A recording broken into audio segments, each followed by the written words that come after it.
slowly been isolated from the ups and downs, and many of us has witnessed how strongly Oman has rebounded in the past, whether it has been whenever it has been engulfed with economic or crisis or any other downturns.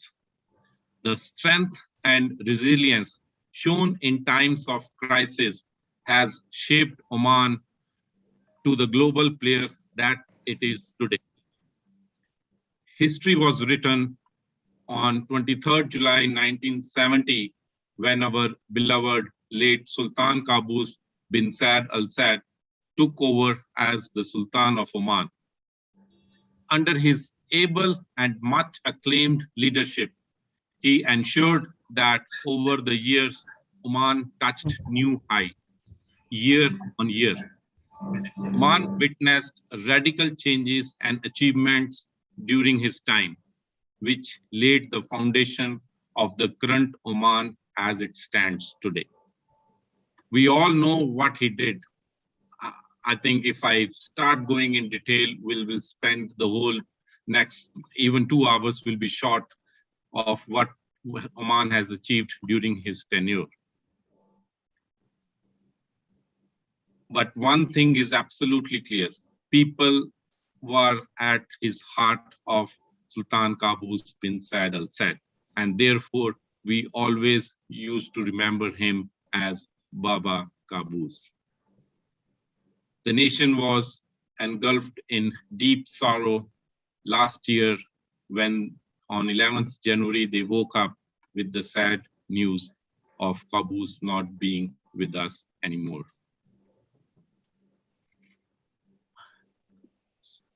After him, His Majesty Hatem bin Tariq was chosen and entrusted to succeed the new Sultan of Oman.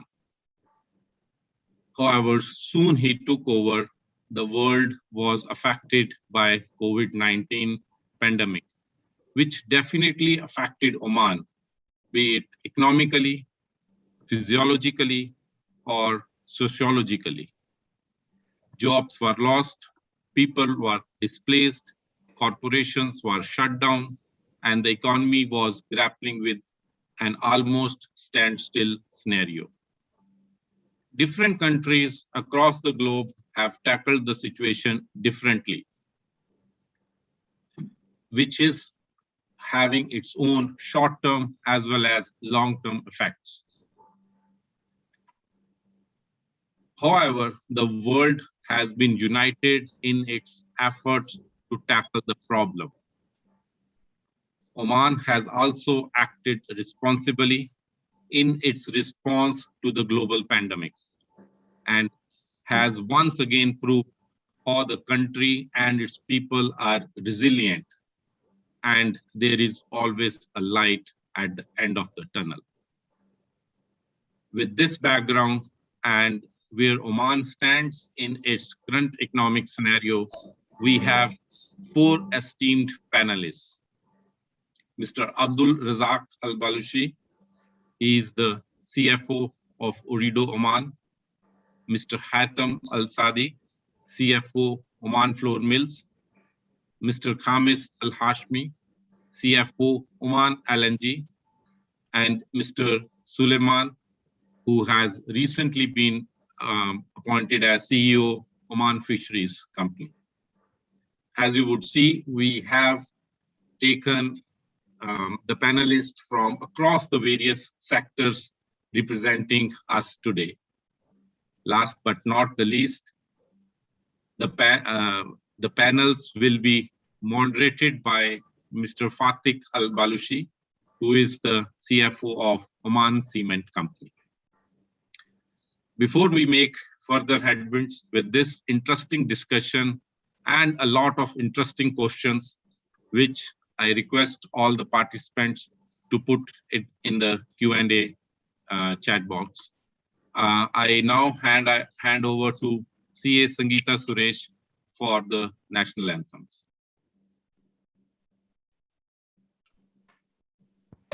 Thank you, Reviji. Before playing the national anthem, I just would like to take a minute here to update on the CPE upcoming events so that we all are informed. We have a decentralized finance, the past, present, and future event, which touches base on the cryptocurrency, and it is scheduled on 9th of October. On 23rd of October, we have the session on the new version of Tally. And we have been scheduling an event on big data and data privacy, which is happening on 30th of October, which would deal on data engineering, data science, and analytics. I hope this is all would add value to each one of you. If you have any suggestions of the events or topics or any speaker from whom you want to hear, please do touch base on us and we will try to arrange the same. Sangeeta, and if I may add, even on 17th October for Omani Women's Day, we have planned an event. Yes, yes, thank you. Thank you, Shilpa. And such events, now as of today, we cannot start without respecting and honoring the countries, India and Oman. So I would request all of you to kindly stand up as we play the national anthem of both the countries, Oman, India, followed by ICAI motto song.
Jana Gana Mana अधिनायक जय हे भारत भाग्य विधाता पंजाब सिंध गुजरात मराठा द्राविड उत्कल बंगा विंध्य हिमाचल यमुना गंगा उच्चल जलधि तरंगा तव शुभ नामे जागे तव शुभ आशीष मांगे गाहे तव जय गाथा जन गण मंगलदायक जय हे भारत भाग्य विधाता जय हे जय हे जय हे जय जय जय जय हे. Now we'll have the ICAI motto song.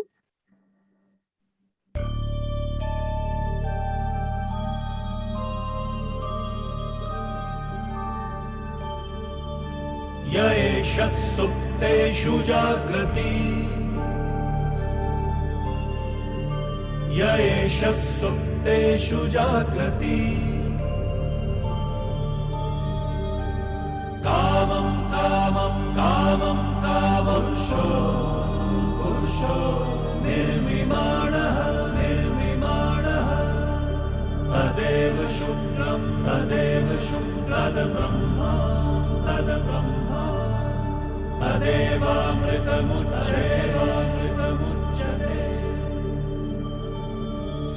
तस्मिन् लोकः शतः सर्वे तदूनात्यपि कश्चन एतद्द्वैता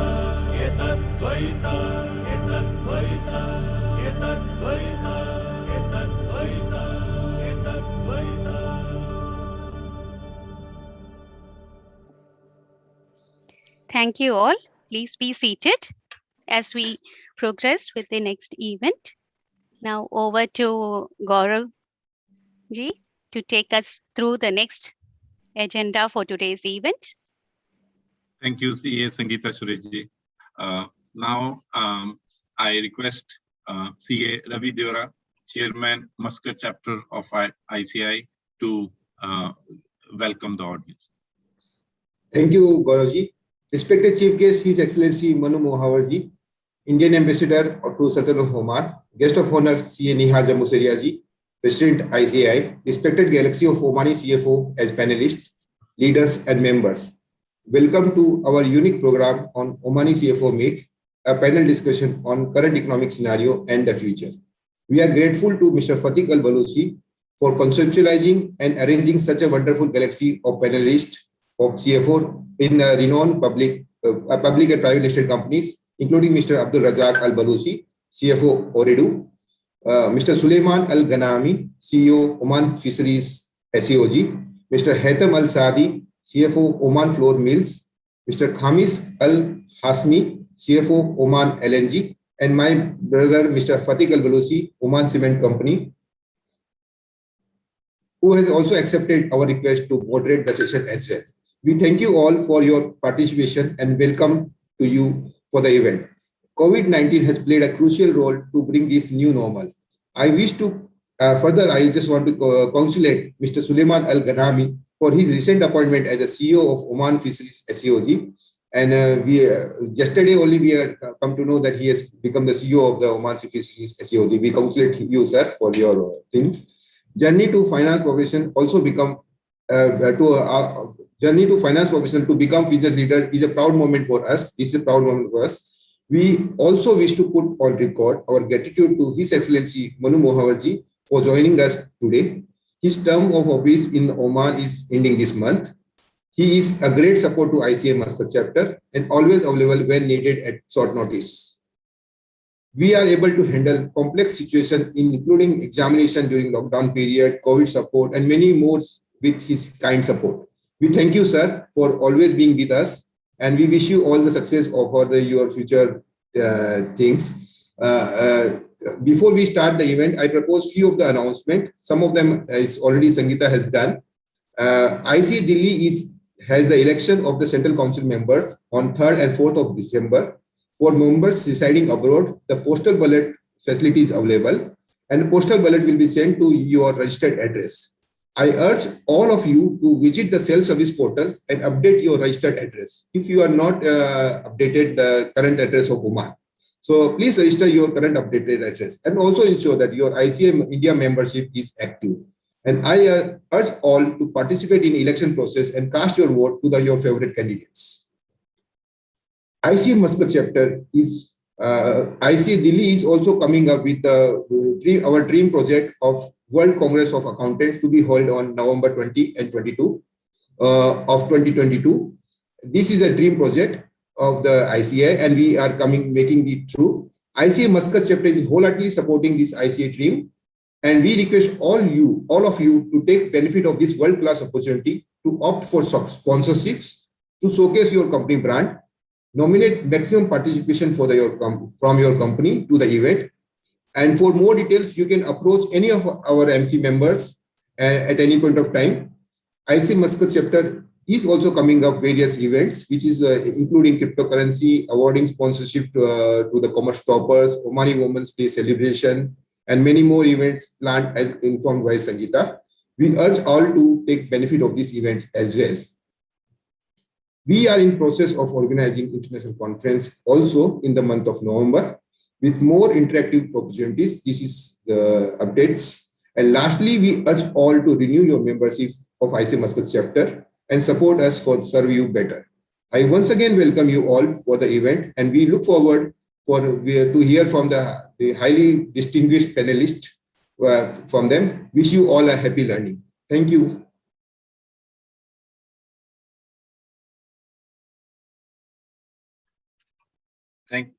Thank you, CA Raviji. Thanks a lot for enlightening us on what is ongoing and what is future going to come for us. Now, I will request CA Jim Joseph ji to welcome our chief guest, His Excellency Manu Munawar ji. Thank you, Gaurav ji. It's my privilege to introduce our chief guest of the day, His Excellency Manu Munawar, Ambassador of India to the Sultanate of Oman. He was born in Thamtari in Chhattisgarh. He did his BTech in Electrical Engineering from IIT Delhi. He joined Indian Foreign Service in 1996. He served in diplomatic missions in Moscow and Geneva. At headquarters, he worked in different positions. His last assignment was head of Americas division. Excellency assumed the charge of post of Indian ambassador to Sultanate in 21st August 2018. As we are all aware, Excellency is completing his present mission and moving to another location. I take this opportunity to thankfully remember all his support and advice to ICA Muscat chapter. On behalf of everyone gathered here, I welcome Excellency to this event. I hope he will join soon. Thank you.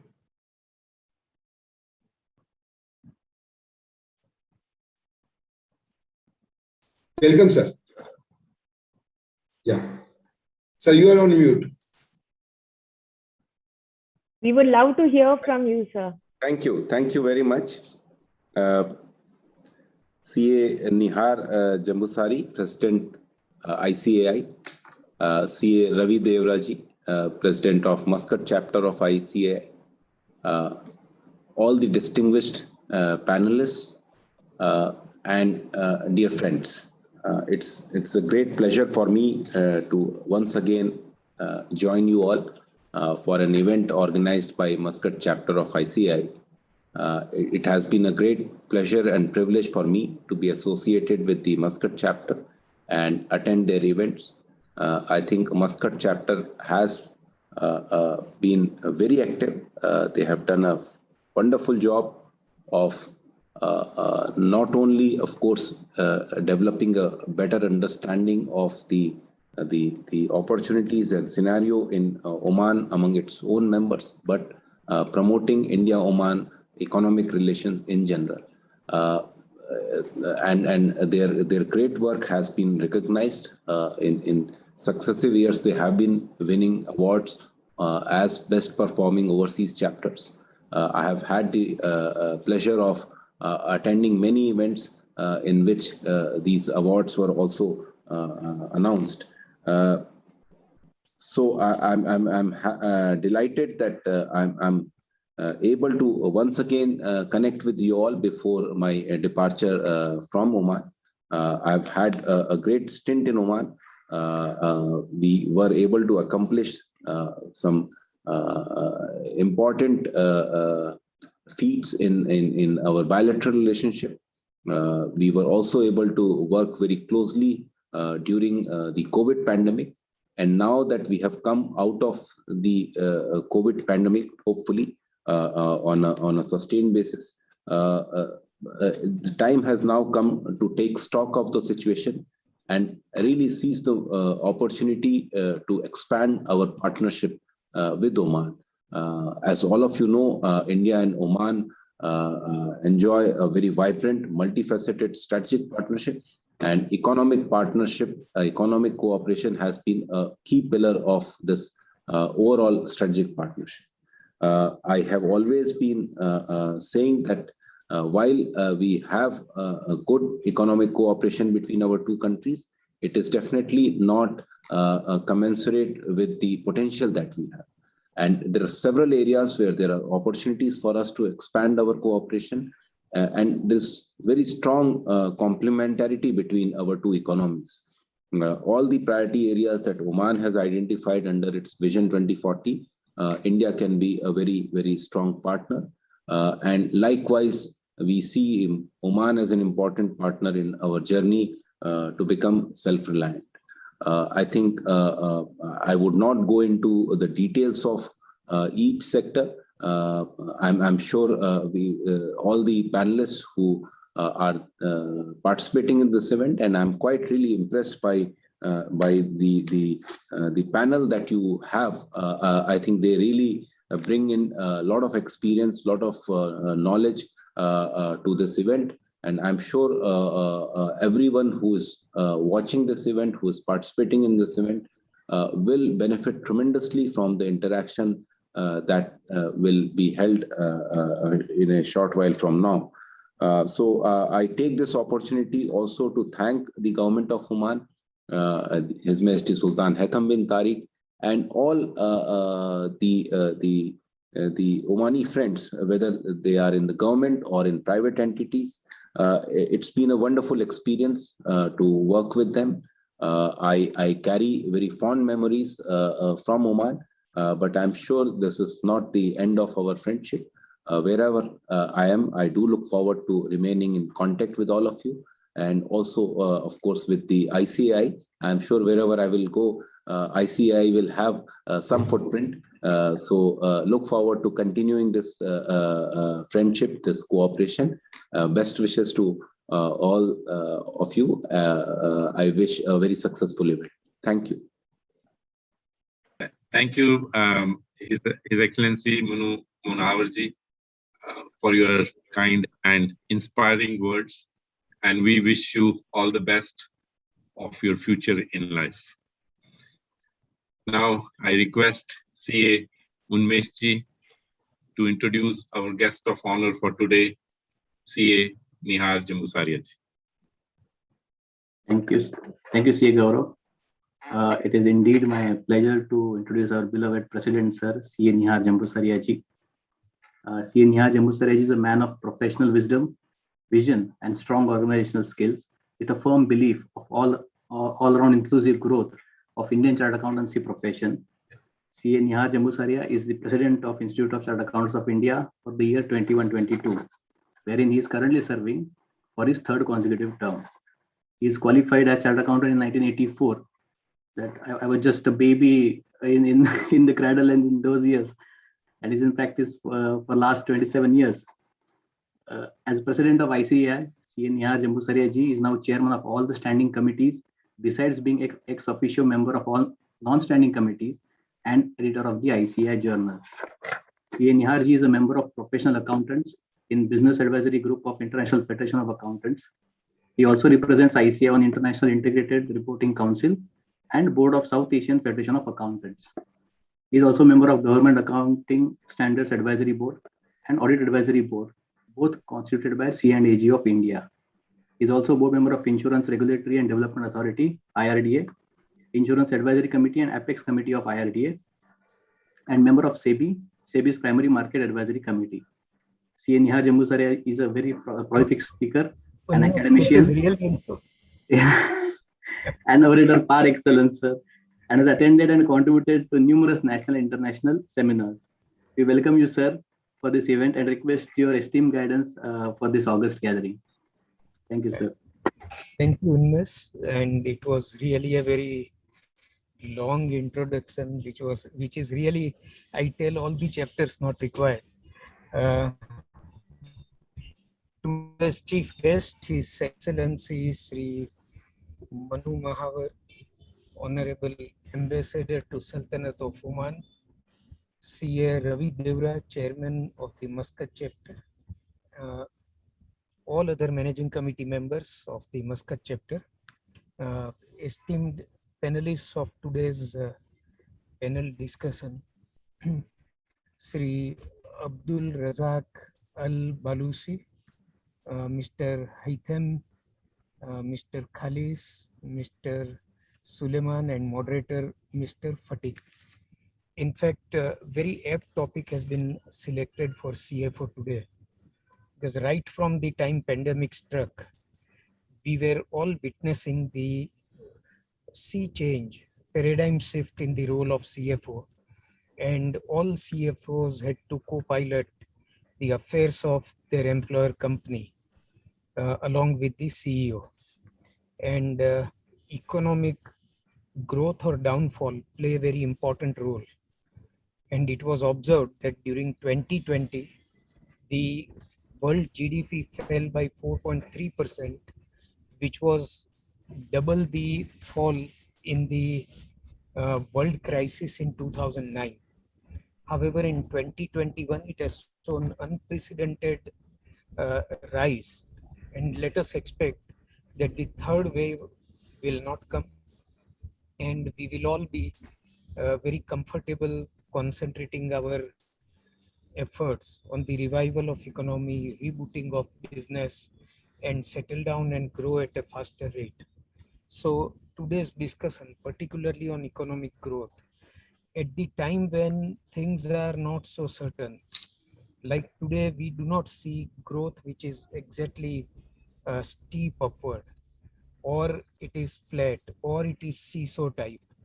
So it is only on the basis of expectations, depending on how the pandemic behaves, that we will have to estimate, project, and proceed to advise our clients or our employer company, and see that they progress as much as possible, even in uncertain conditions. So far as India and Muscat are concerned, our bilateral relations have been excellent in the past.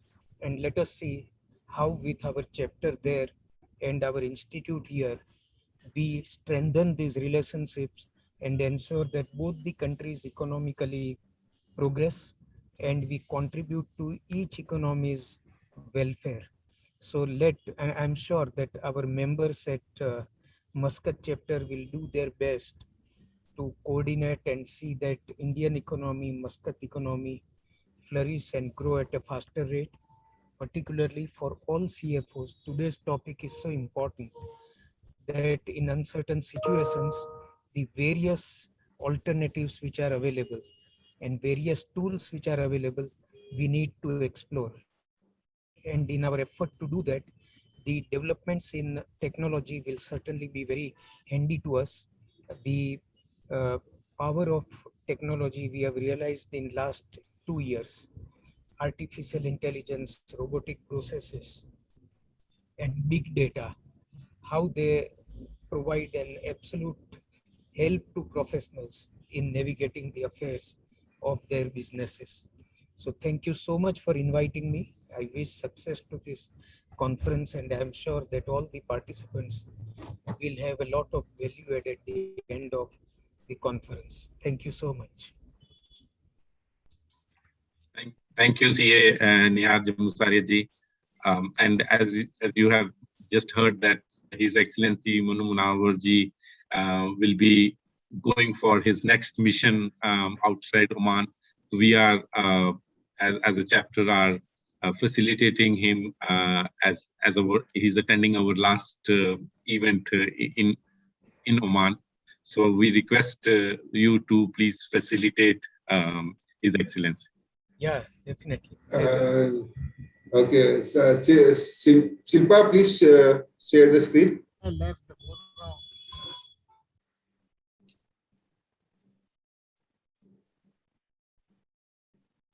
It's pleasure and all the best in your future endeavor. Thank you. We hand over this memento to you, and it's an honor that you are here with us today. Thank you very much. Deeply appreciate this. Thank you.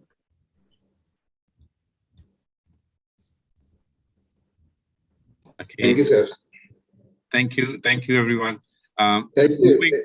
Sir, I do have the memento in my hand. It's just because it's virtual, we cannot give it to you right now, but we will hopefully give it to you personally. I just would like to say one or two words, sir. You have been the in charge of the Indians during such a tough situation, which you all handled it so beautifully by providing the, arranging for those vaccines on time for the Oman government, for being there for each and every individual who called for help. I could see y'all were having so many people to handle, so many emergency situations were there, which y'all handled so beautifully. God bless you and the entire team. You all have really been there for each and every one of them during the crisis. So thank you so much for that. Certainly, Sipaji. Certainly. Thank you very much. Deeply appreciate this. Thank you. Thank you very much for Riyaz Ambudaj and His Excellency. Thank you very much, sir. Thank you. Yeah, okay. Gaurav. Okay, thank you.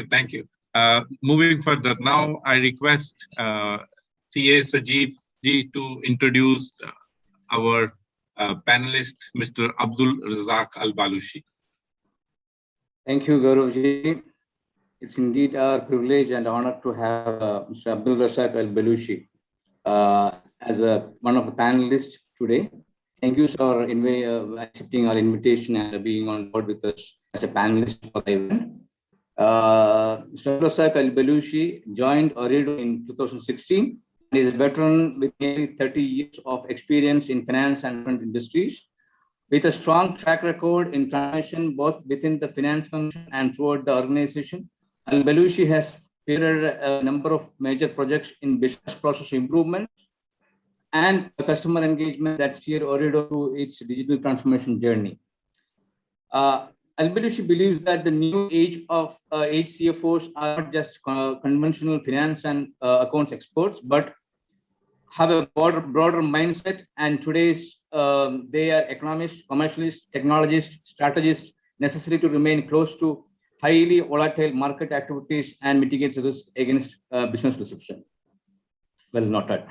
An enabler of talent development, Ooredoo's Chief Financial Officer, Abdul Razak Al-Balushi, was named one of the region's top CFOs by the New Age Finance and Accounting newspaper.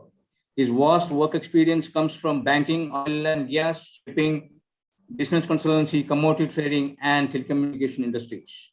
He holds an MBA from UK. He is also a certified treasury and finance professional, an accredited financial analyst, and a chartered economist. In addition, he holds certificates in accounting and banking and trade. With this, I invite CA Al-Balushi to have some word to our members. Thank you so much.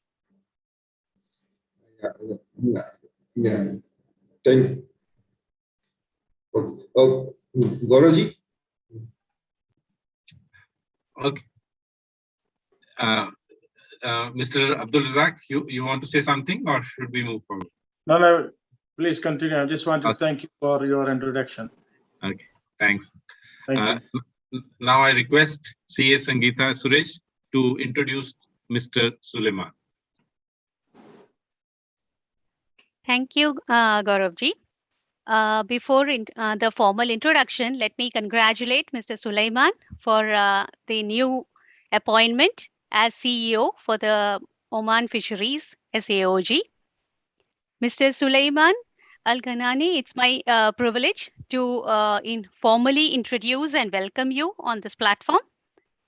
He has held several leadership positions in local and international companies and has extensive experience in corporate finance, strategy, business management, external audit field, and strategy implementation with companies in which he worked, such as PwC, Dry Dock Company, and Oman Air.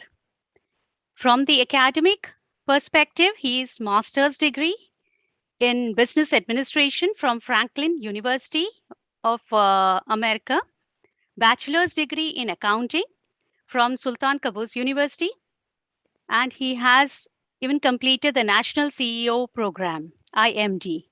And with this, I extend my warm welcome to you, sir, and thank you for accepting our invitation on behalf of ICI Muscat Chapter to be one of our panelists for the CFO meet. Thank you. Over to you, Gauravji. Thank you, CA Sangeeta Suresh. Now I request CA Digan to introduce and welcome Mr. Haitham Al-Saidi. Thank you, CA Gauravji.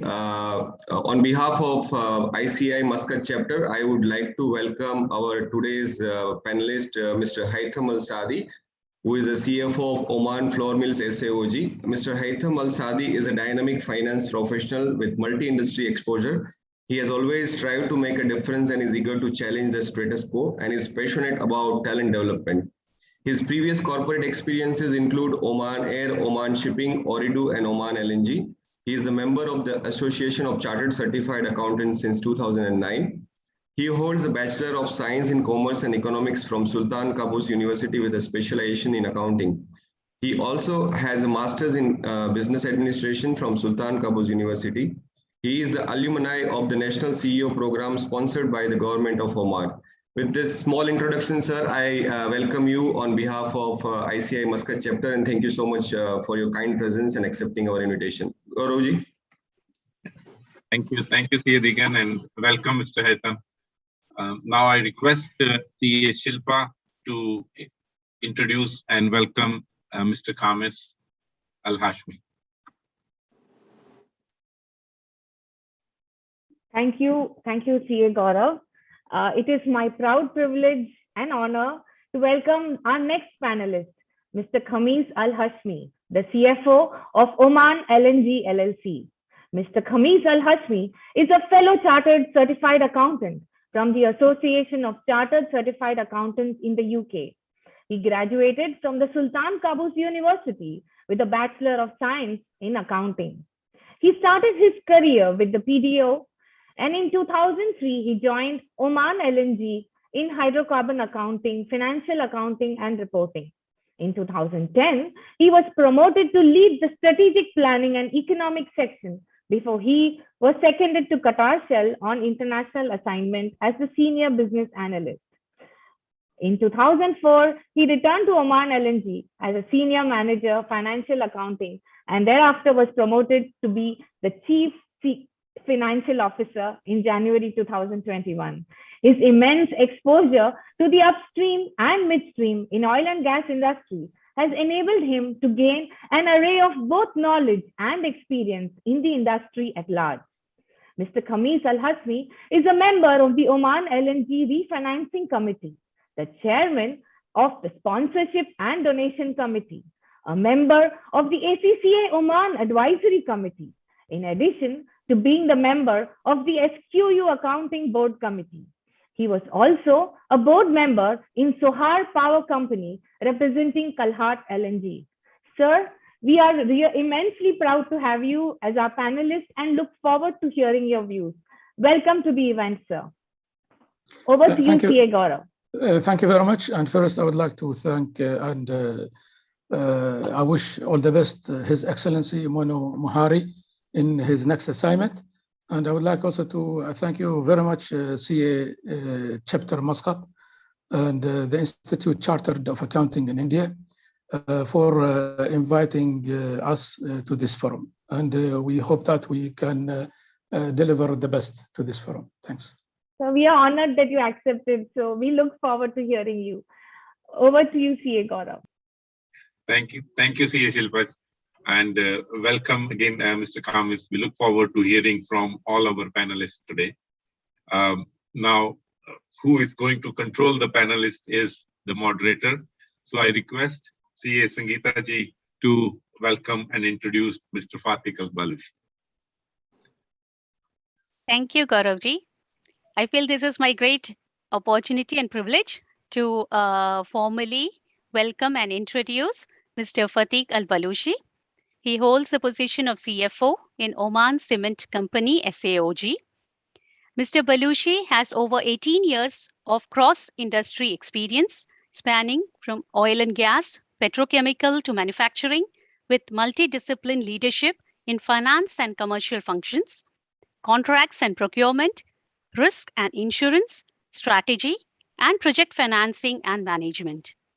He started his career with Oman LNG, managing debt, investment, risk and insurance functions.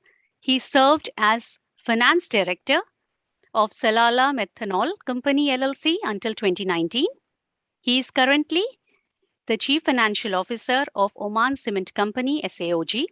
He has successfully led the delivery and management of various mega projects of refinancing of more than $2 billion.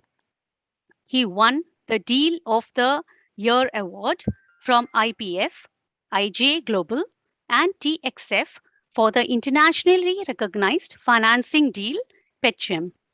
Improvement of companies' overall performance through lean practices, delivering outstanding achievements. He has optimized synergies and integrations between the companies and other assets under the group.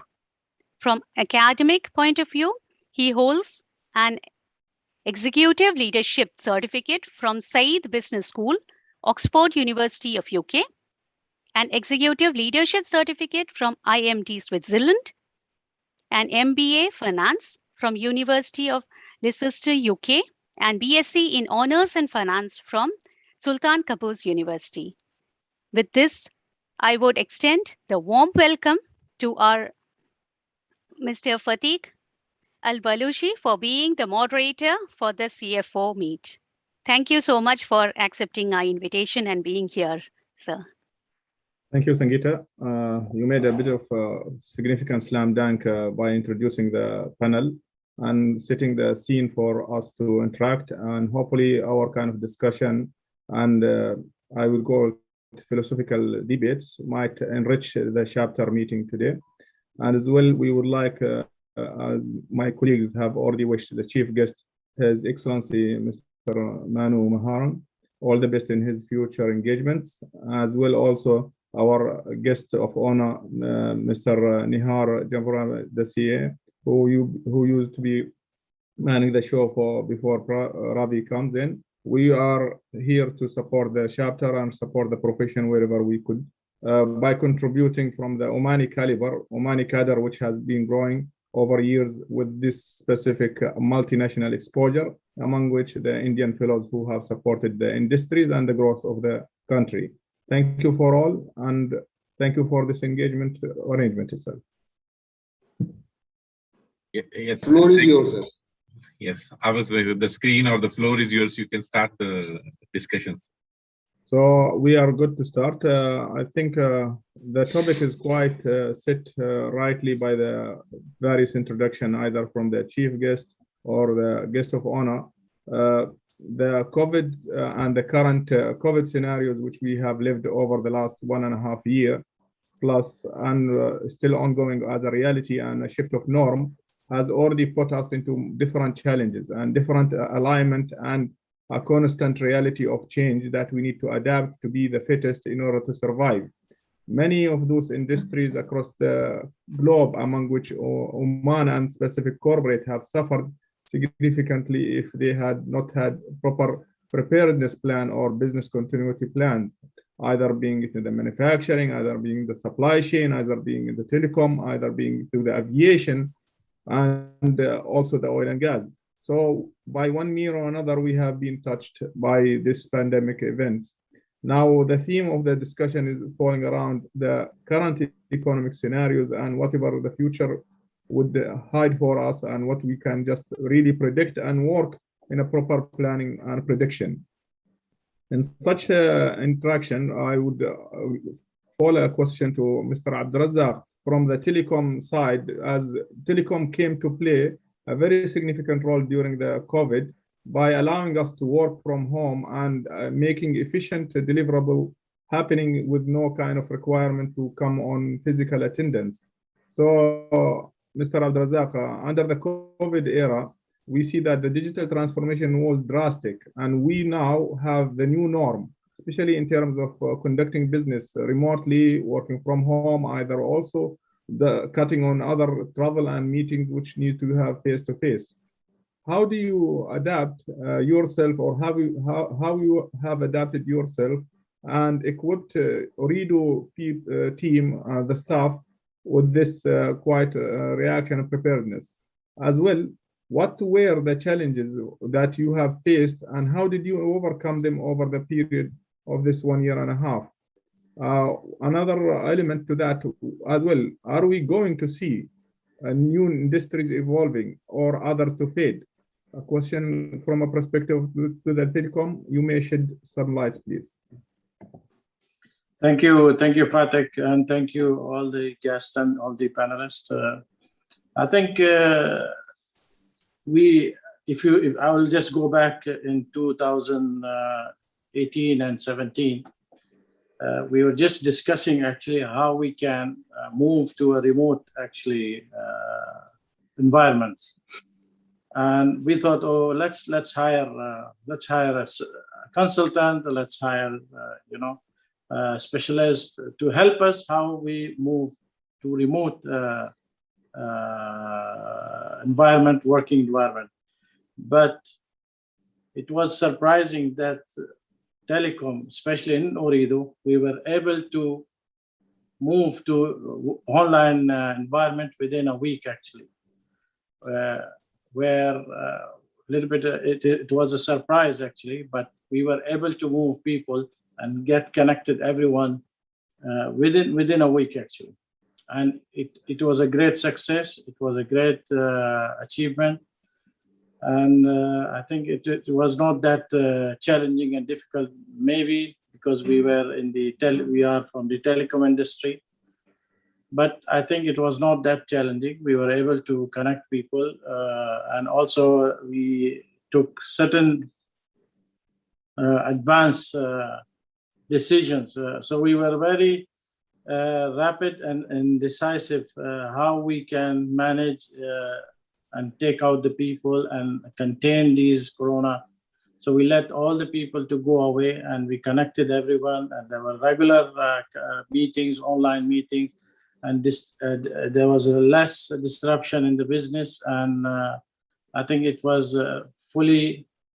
Even the staff were more productive actually when during the online actually. So it was a quite interesting time actually. So it was quite smooth and easy to manage, to be frank. We are currently considering also to how we model now, whether we go hybrid, whether we go full online. So all these considerations are on the table. So that's the plan. We will study all these benefits, and then we'll see how we move forward in the future.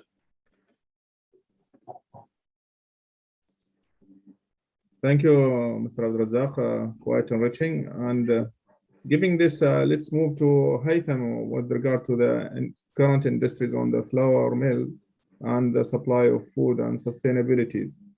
How would you see, Haytham, the current and future challenges that we will face globally, specifically, either you tackle from supply chain, from the stability of the stocks, inventories, and also the preparedness of each company to tackle these circumstances, if we live this in the reality forward?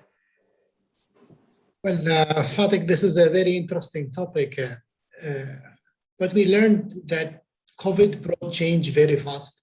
So this just to give you an example of unpreparedness in what we do around our life.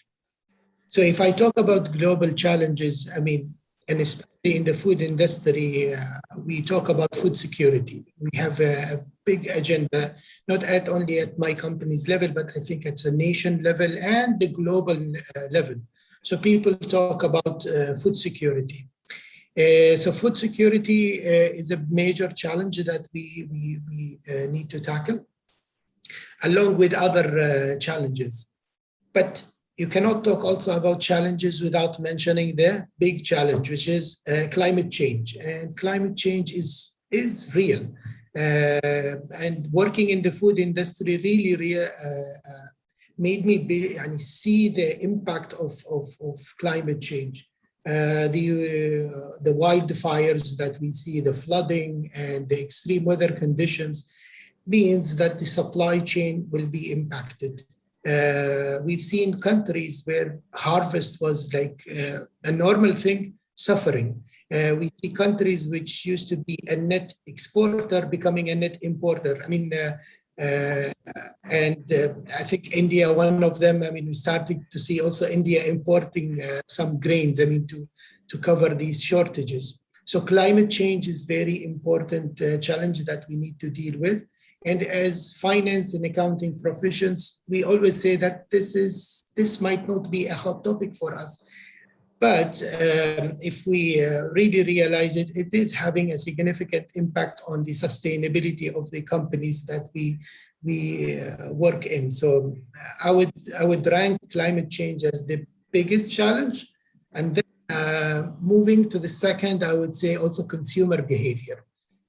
COVID again, I mean, anything, we will be linking it to COVID nowadays. So COVID accelerated the move to online retailing, customers going online and doing their purchasing through online means.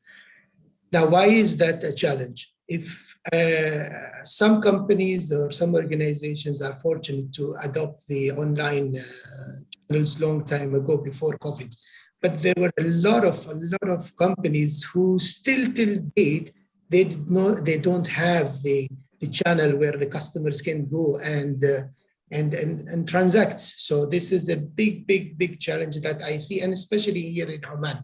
You try your luck with leave the big names and go to the middle class companies and to get something from them through the online, so they're not there. So that's a big challenge.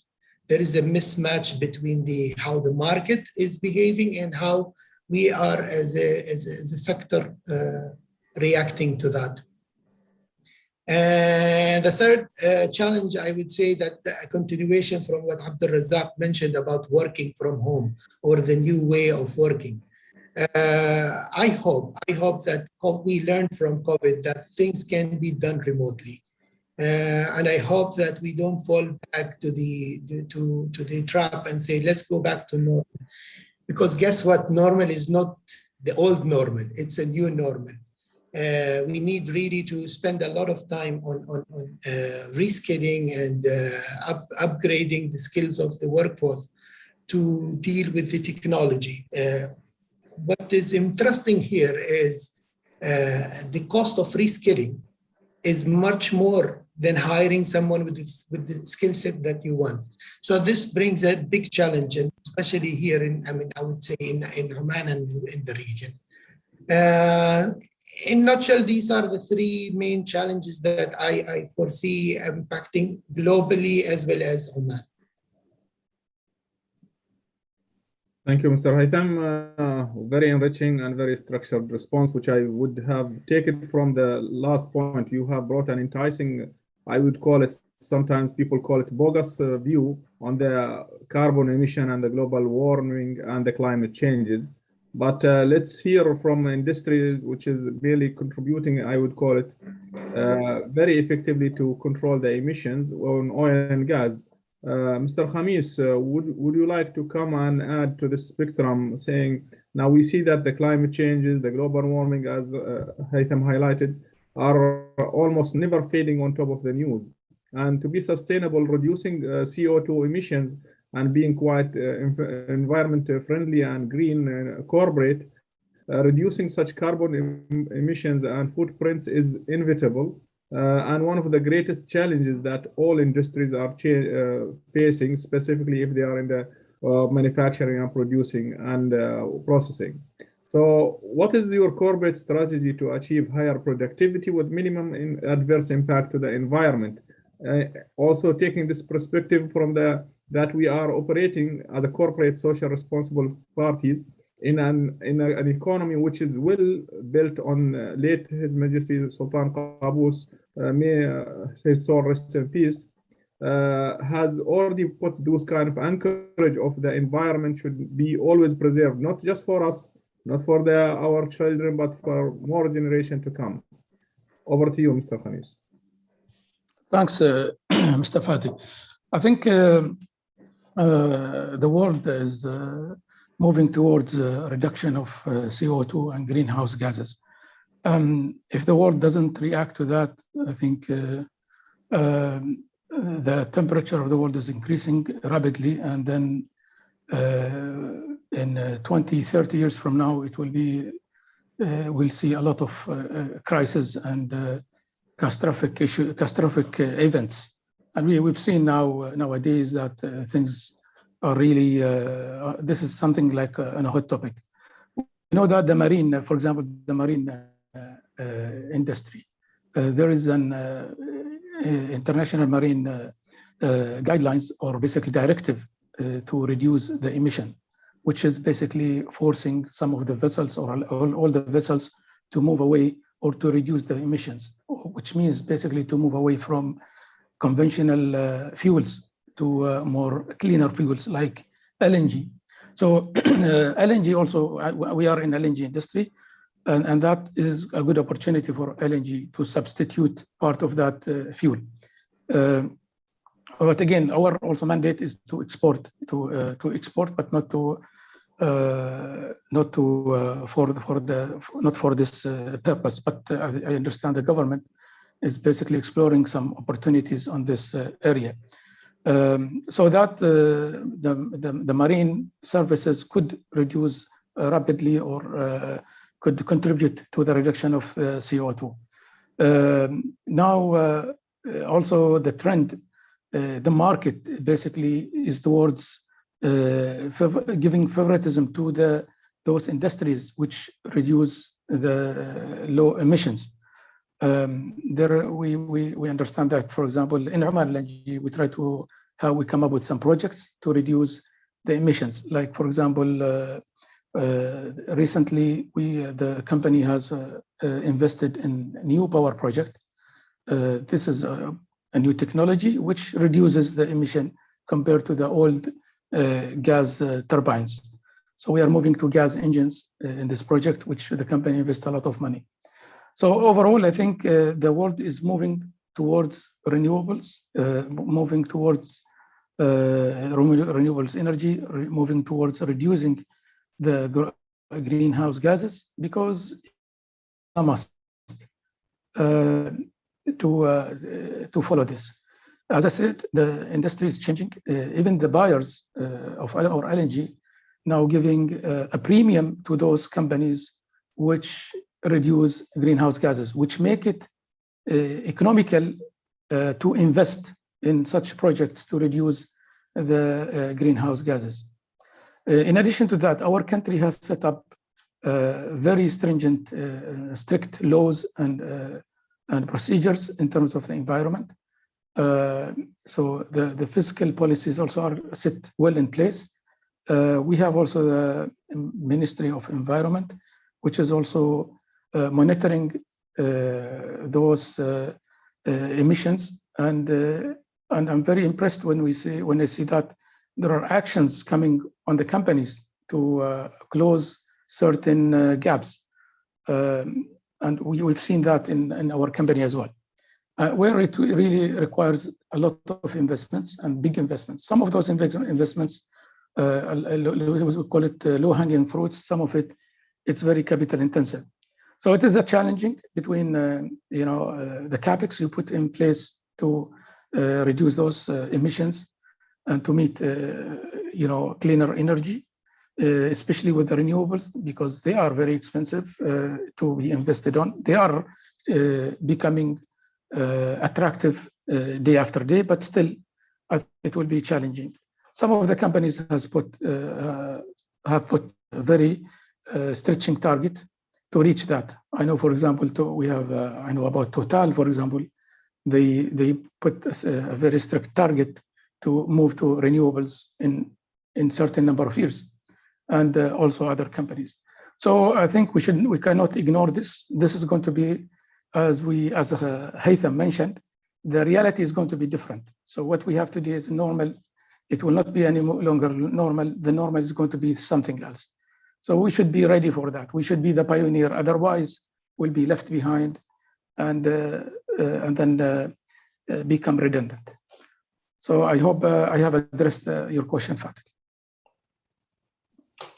Quite comprehensively, Mr. Kameez. Thank you for this. And you raise a valid point on the financing and what do you call it, leeway or the incentives that fund providers would always incentivize those who are coming to protect the environment and trying to be away from the fossil fuel use and emissions to create a bit of more sustainable global controlled temperatures, and also that's a survival for all to come. Now, not only that, Fatik, just if I add, recently there was a tender in Singapore of one LNG cargo where basically it was not allowed for all the, let's say, conventional sellers. So it's they attracted only the green sellers. So which indicates now where is the direction is going on. Thank you, Kameez. Thank you, Haytham. You have already put a nice kind of pathway for the discussion on the funding and the green gases and the CO2s and how we move around the global warming and what we need to do as corporate. Mr. Suleiman, I would go around the same theme of the funding. From funding perspective, capital projects, working capital requirement point of view, what do you see the challenges that you are facing to raise funds, either from your previous experience or the new challenge that you're gonna come to face as a CEO of Oman Fisheries Companies? Are you comfortable to raise it in a specific currency, being Omani Riyal, as excess liquidity available in the market, or you would like to shift to the USDs or on other currencies if they are having, I would call it optimal or cheapest cost whenever it comes to the financing element, with specific reference to the cost element, to the unease of the raising of the funding, giving the T's and C's that those international players on the fund provider put on challenges to anyone who would like to borrow or grow. Also, there's a perspective of challenges on the regulatory requirement and the policies internally, either in the government, either in the law of land, and how would you interact around that? How would you rely on more of local liquidity or shifting it to regional, or even considering the foreign fund providers? The perspective would be good that we hear your voice around it from experience point of view, and whatever the perspective for future, please. Thank you, Fatik, and happy to be here today. It's a big topic, and I think it's maybe 10 questions in one question. I'll try to address the most of them. Maybe before we go through the details of the capital funding and working capital, talking about the environmental and CO2 reduction. I've actually, even on the airline field, I know some of the airlines in the region, they've raised funds by promoting less impact on environment. And there are actually, maybe for the first time, banks are financing those schemes. And even the cost of funding based on what we know, it was actually cheaper than the normal scheme of funding. So actually, even the banks are responding to this. Yes, I want to make this perspective and the table as well.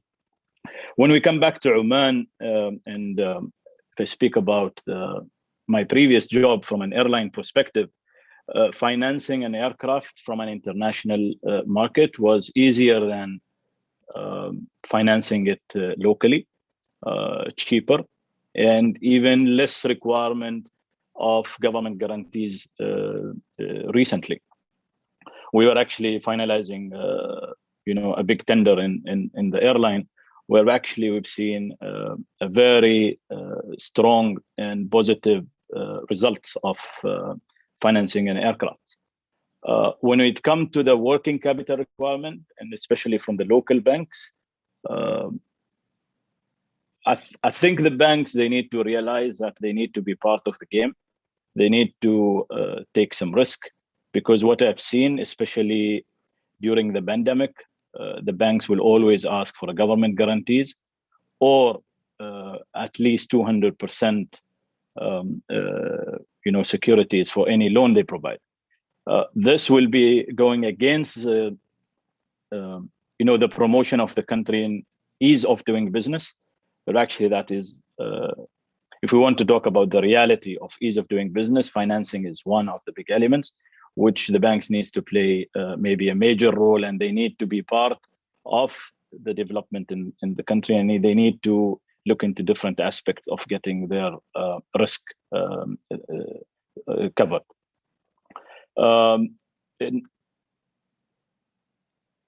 in terms of regulations and all, I think also the Central Bank of Oman needs to play a part, because today I think most of the local banks sometimes even dictating their own terms and conditions in some of the loans, and for the SMEs and even for the new innovative ideas, they get killed before they start because of the difficulties in getting funds. So I think this needs to be part of maybe the Ministry of Commerce in looking into what are the new regulations linked to Oman Vision 2040, because there are brilliant ideas, strong business plans, but they die because doing or getting the funding is more difficult. And especially with Oman rating now going to the regional and international banks from a business perspective, not supported by government. I mean, not government companies, will be difficult also to get fund, mainly linked to the Oman rating as well. So I hope I covered majority of the questions, Fatik, you put there. You have added. Just want to add, Suleiman, if I can Yes, comment on Mr. Suleiman. Thanks, Suleiman, for the comprehensive overview. I think what I realized recently, the government was doing for those entities which can approach the international market, they are told to directly approach the international market and keep some space for those local entities. So the local banks can basically, because if the big companies exhaust the capacity of the local banks, then the SME really struggles a lot. So I think one point that or one credit we should give to the Ministry of Finance and the debt office, management debt office, I think they provided a guideline that to provide for the big companies who can leverage from international market to approach the international market, and to leave that space or that capacity for the small companies and small to medium-sized companies. Just wanted to add a comment. Agree. Thanks a lot. I agree. Thank you. It looks like we are moving more of towards environment perspective as well, also on sustainable HSC's elements about health in this COVID circumstances. But I cannot agree more to whatever Kameez and Haytham and Suleiman has already urged for the funding and the challenges. From a perspective that I've attended, we had a kind of a project based on fossil fuel coal to be quite funded. And unfortunately, you've seen that some of those international players, as maybe Suleiman have already brought, that they will shy away. And even as Kameez said, whenever the trading and the contract, if it does have a specific emission, even if it is controllable within the specific range and tolerable according to the European standards and the States and other North Americans, they will still load you with plenty of T's and C's, and it might be heavy to go. How is this perspective from the telecom, Abu Abdullah, Mr. Abdul on the funding, and also having people who are well versed to manage this for you as a CFO? How would you just also equip your team with the right caliber, and is it a challenge in this perspective? There's another philosophical debate is about what kind of qualified or qualification that we need to go into preparing our treasury team and other financial controls, other kind of risk investments. All those elements would need to be quite casted along for the fund providing. How do you see Orido from this perspective on the preparedness, and what are the challenges that you have faced, and how would you forecast it for the future, please? Yeah, I think the financing for the telecom currently at this situation, because the major actually investment or capex investment was done during 4G now. Now we are moving now to 5G element actually. So 5G element is basically required further intensive capex requirement as well. So the capacity of the local banks or the appetite of the financing is quite small actually in Oman. So normally we always target the international banks and regional banks in this perspective. because telecom is a very important actually driver for the future, actually for the future, even for the government digitalization program as well, which is a part of 2040 as well. So, but the issue is not there. The biggest challenge we are facing now is also the royalties and the taxes, which are real burdening the working capital actually, and also letting the investor a little bit shy away for putting additional or a rapid investment in 5G actually, because 5G is the enabler of the AIAs, robotics, and smart city. So if you want to invest, you need support from the banks, from the government, from the regulatory to basically reduce the pressure of the additional cost actually in this prospect. So I do not see always the appetite is available in the local market. They are limited in terms of capacity, especially when it comes to the big capex requirements. So this is from the financing perspective. Now, what is happening? The working cash flow is getting pressure because the price war is stretching actually. Now we are going to have another third operator in the market, which is going to pressure actually the price war. Yeah. So it will basically, you have to reduce your investment. It will threat your investment basically. So it will slow down the 5G progress. Yeah. So whatever ambitions government has, it will slow it down. So we require here as industry, telecom industry requires support from the government and from the banks to support this telecom industry, because it's one of the most strong pillar of connectivity between not only locally with all the stakeholders globally actually. Now moving to the competency levels, yeah. Now what I've seen or what I have observed, most of the majority of my staff are ACCA graduates actually, which is good actually. But what is missing from the experts, from certified treasurers, certified analysts actually, we need more, because this is the time now of the big data and we need more analysts actually. So we need certified analysts in this environment. It's not only for the telecom, even for the other industries. I think it's time to become more analysis. You have to have more data, so your decisions are more clear and you move forward in your plannings. So I would always urge my team to move on, and go for additional length actually. So somebody having ACCA, I encourage him to go for also additional. So he can go to CIMA, he can go to, or specialize based on selective skills as well. So this is a challenge, but we are moving on.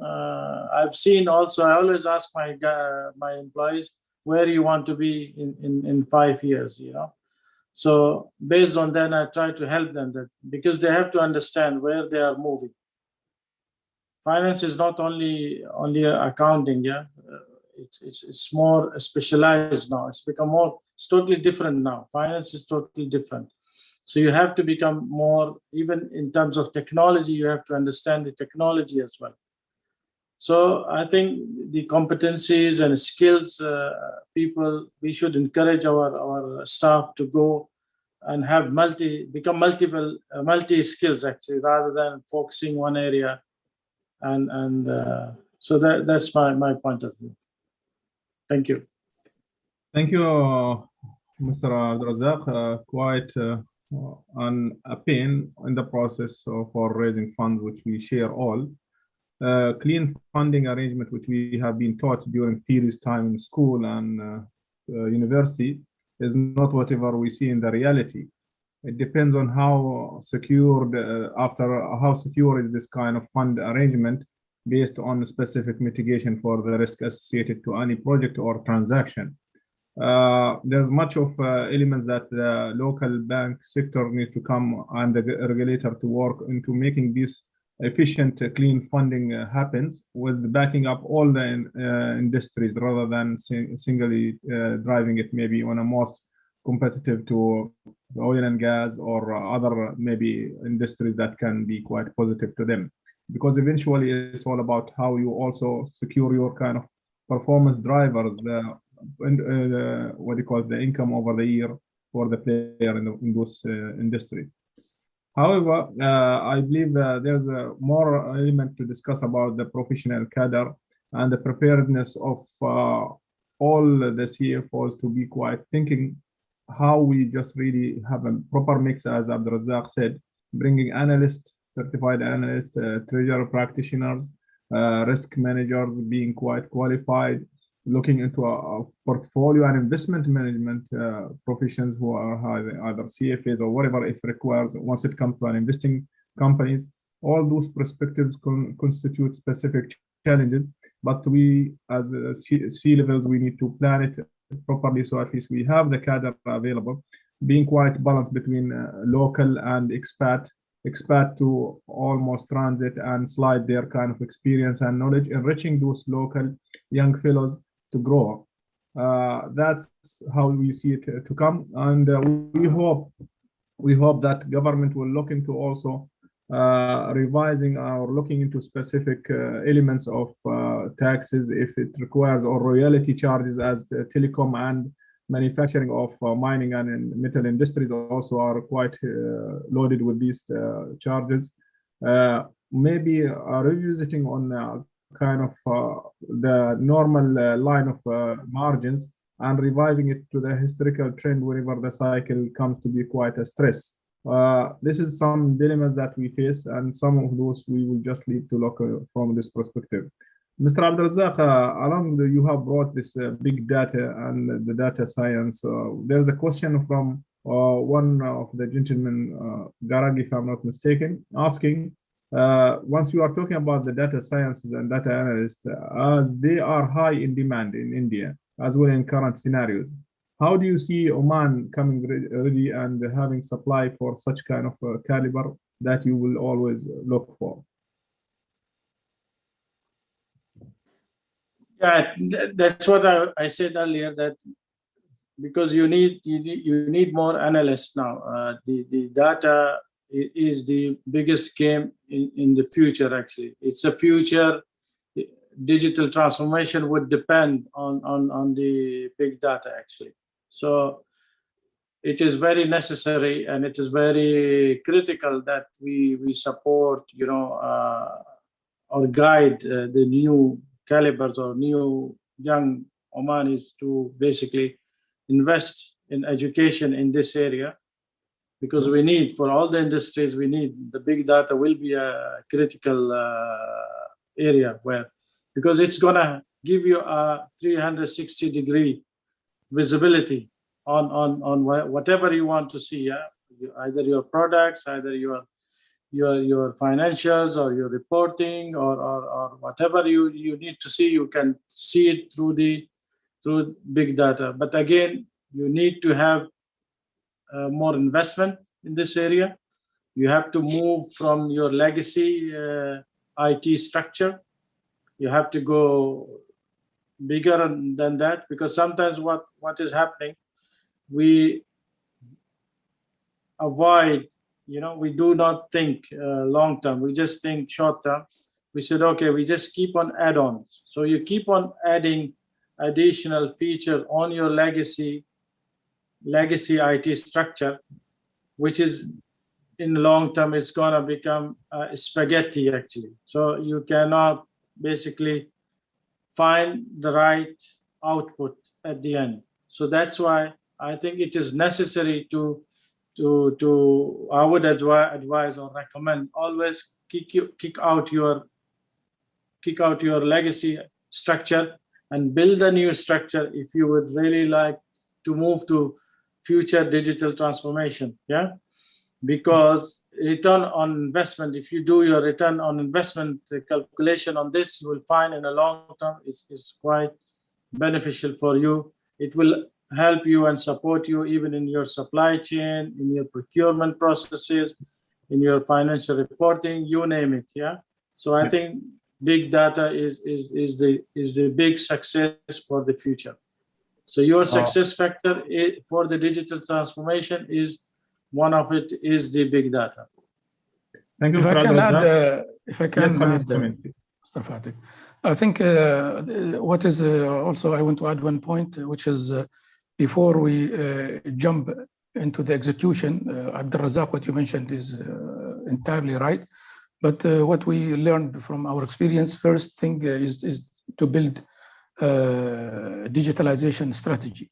And the moment you have the digitalization strategy, it will basically capture all the points you mentioned, Abdul Razak, plus also the other solutions for the future, which includes robotics solution, augmented reality, all data analytics.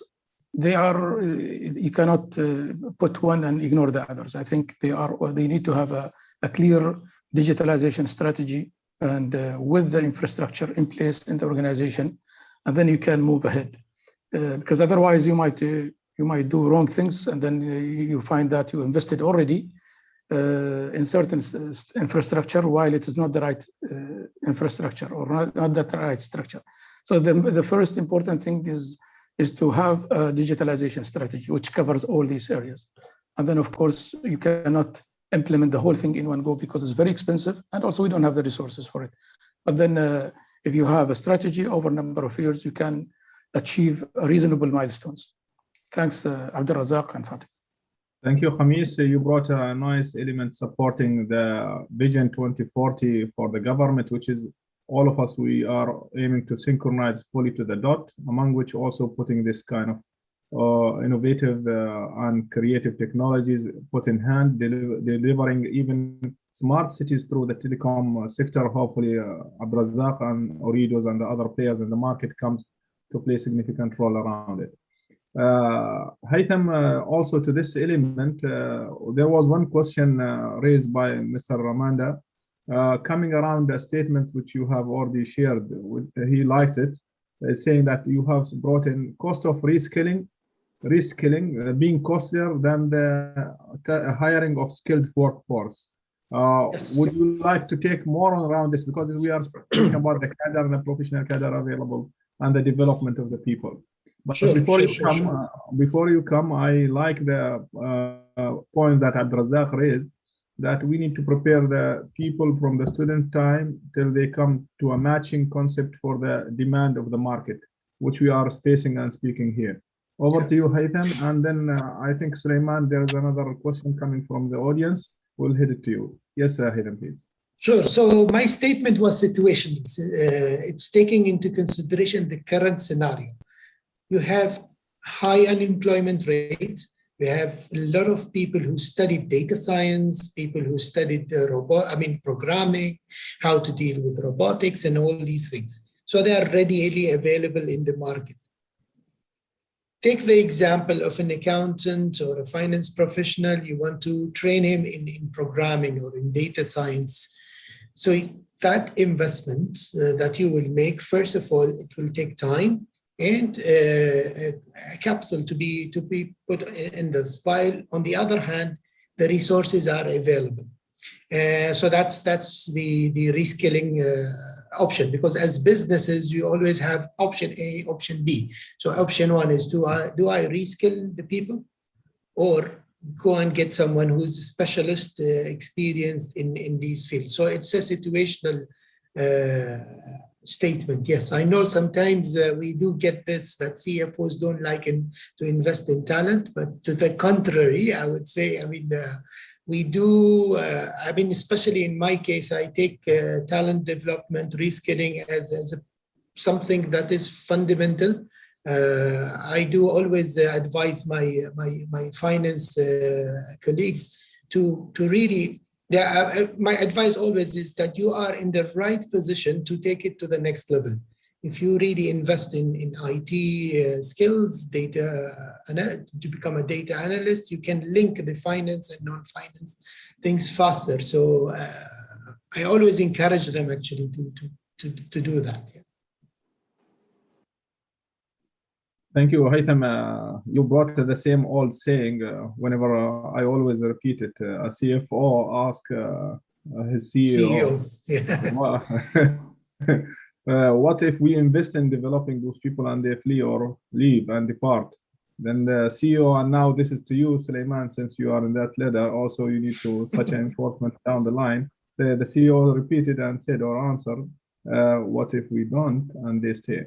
The dilemma of the balance that need to be stricken on investment that need to be put and the reward that yet to come. Abu Bashar, Mr. Suleiman, a point around this. Would you like to add to the spectrum of the discussion on the professional cadre and the balance of the development of people and succession planning? But before that, if you don't mind, there was one question from Sachin or a comment raising around whatever you have said around the local banks becoming a part of economic growth by taking more risk, which is really now is not the real story that we've seen it in some specific industry. Why he's bringing this up? He's saying most of the banks took the decision to stop providing additional funds to specific companies, which may use the sort of deferment scheme offered by the government as negated, as nullified, is not helping those companies to come and be quite standing during such COVID time. So if you wish to handle this and answer it, attending the question, and then we go to the professional development, succession planning, and over to you, please. Yep, thank you, Fat.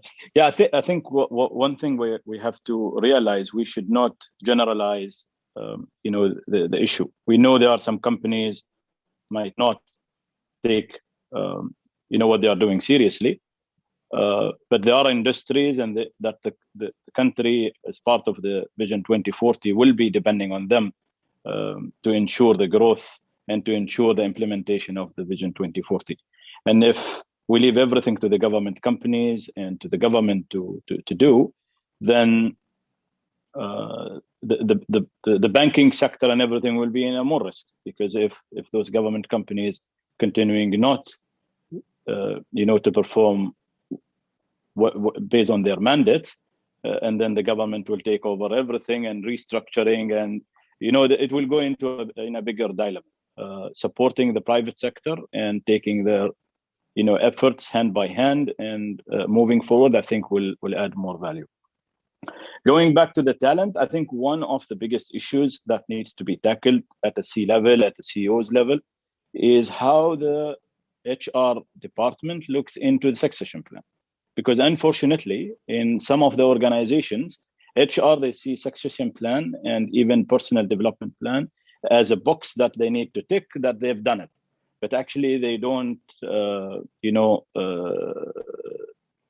they don't implement. They don't, take it seriously. They just needs to implement, to put it in their plan and ticked. It's been approved by the board or by the shareholders or by the CEO, and implementation is not done. And on the other aspects is actually what you've just stated. CFOs look at it, why should we invest on them? Because I think one of the issues is a high turnover, especially on the young Omanis. 2 years and a half, and they move to another organization, and then so some of the organizations, they see it as a waste of investment. But actually, if we do it right from day one, and we link their education and their development and their professional certificates to their growth, and it's clear. I've seen it, to be honest. I spent 2 years of my career in Canada, where the young graduates, they have a clear succession plan and development plan in their program with HR and their department, and they see their growth moving as per plan. And the people who don't want, to work hard and develop themselves, they will see themselves in a corner that they have to leave the organization. So I think we need to build an internal system that support the people who work hard and go into their professional programs, and they see their career path is clear, and they see the companies actually deliver what they promise. So that's where I see where we should focus on going forward as well. Thank you, Mr. Suleiman. Quite an angle that you have brought in, also putting such a balance. There's a question which I would always keep for people shifting from one position to another. What would the change of priority would be? And Suleiman, we are all congratulating you for whatever the shift that you have taken your career path from a CFO and with a new responsibility under a CEO level for Oman Fishery Company. We have much of challenges in the fishery sector and industries, and whatever people speaking about the fish are quite available, but most of those are not reaching the market or being quite exported. And is it not a kind of a specific tick of the price? We will not dwell down on this, but what would be the priorities for you shifting from a CFO to CEO in the current circumstances and the future to come? Yes, Fatih. Actually, I need to change my hat. Number one, moving from a CFO to a CEO, I need to see different boxes. Where when I was leading the finance, maybe we look into the numbers, top line, and what is the bottom line. Moving into a CEO, there are more, priorities that we need looked at from a human capital point of view, stakeholders management, dealing with the government bodies down all the way to the fishermen. Maybe one of the key priorities is changing the reputation of the organization, going down to the perspective of the consumers. The fish is available, but why not available in the local market with the quality and everything? So it's a quite interesting and challenging move, and I hope I can add value to the organization and to fulfill what the shareholders and the board has put as a mandate to this company.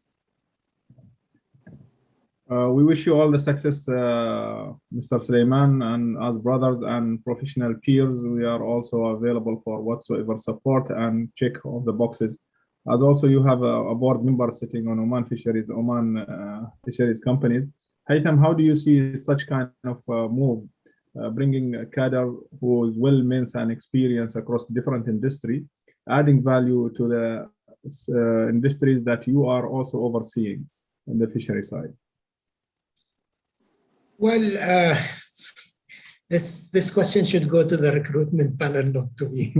Anyway, so to me, always a fresh. I moved 6 jobs or 6 industries, so I always feel that a fresh eye brings new things and also makes you look at things differently. Yeah, and you bring the good things that you learn from telecom, oil and gas, logistics, aviation, and the juice of all these experiences can be really unleashed and unlock hidden values or hidden gems, as we call it in companies.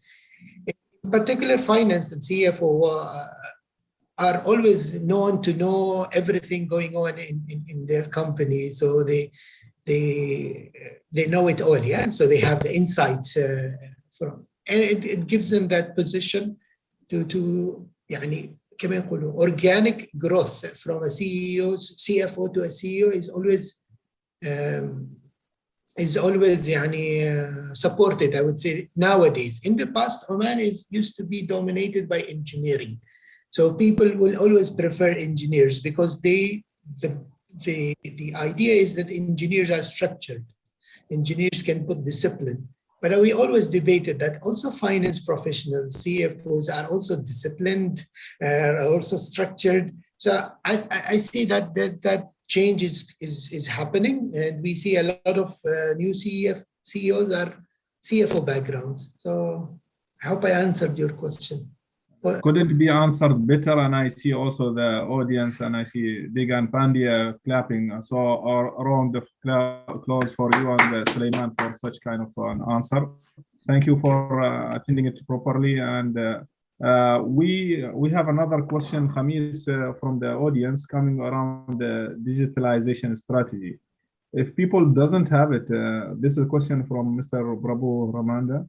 He's saying, could you suggest, please, a practical tips for companies that would like to set up a digitalization strategy? I would give this question to you and Abdrazak, if you would like to add to the discussion, please. Kameez, over to you, and Abdrazak. Kameez, your mic is mute. Your mic is mute, Kameez. Sorry. Yes. I'm sorry. As I mentioned earlier, it's very important to know your direction and the target. You will confuse the organization, number one. Number two, you will waste resources, and then you end up nowhere. So it's very, very, very important to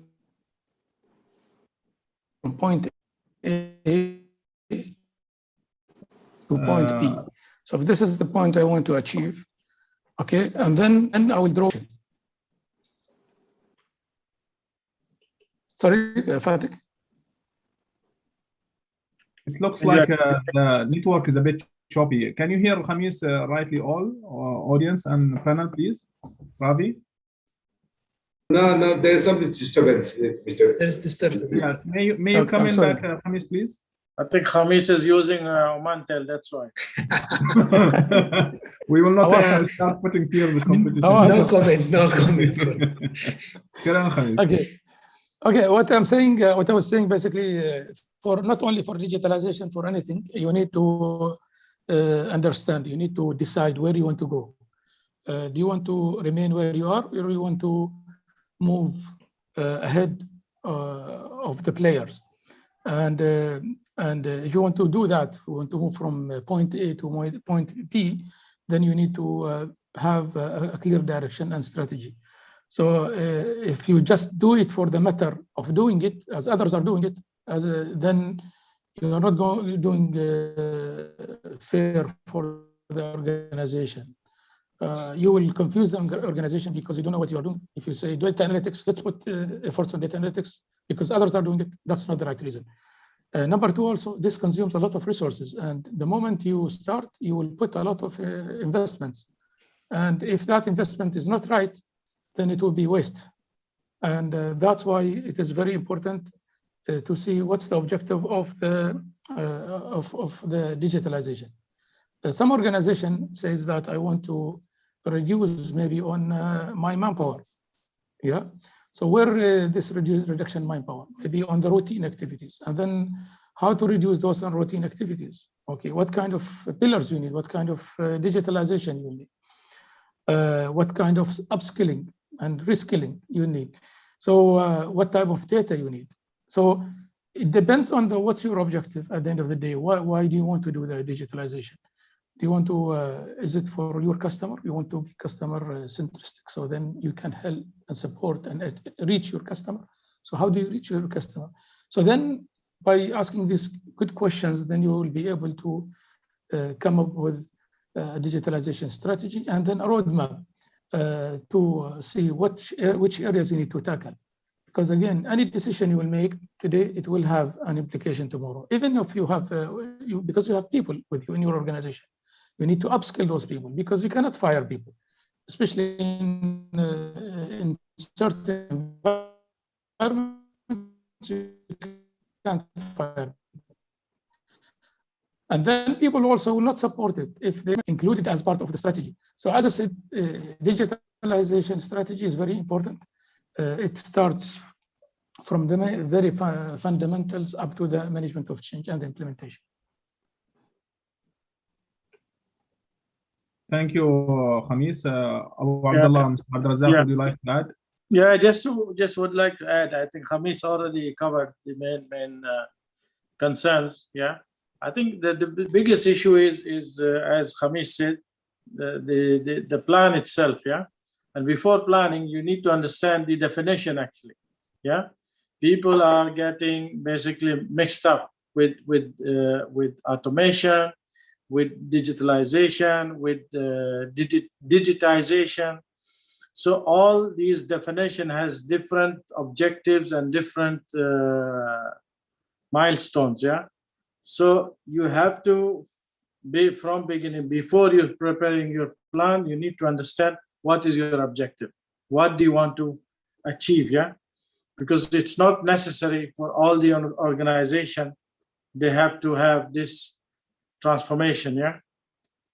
Maybe you as an industry, you need only maybe 10% of digitalization and 20% of automation and 20% of digitization. Yeah, it depends on your activities.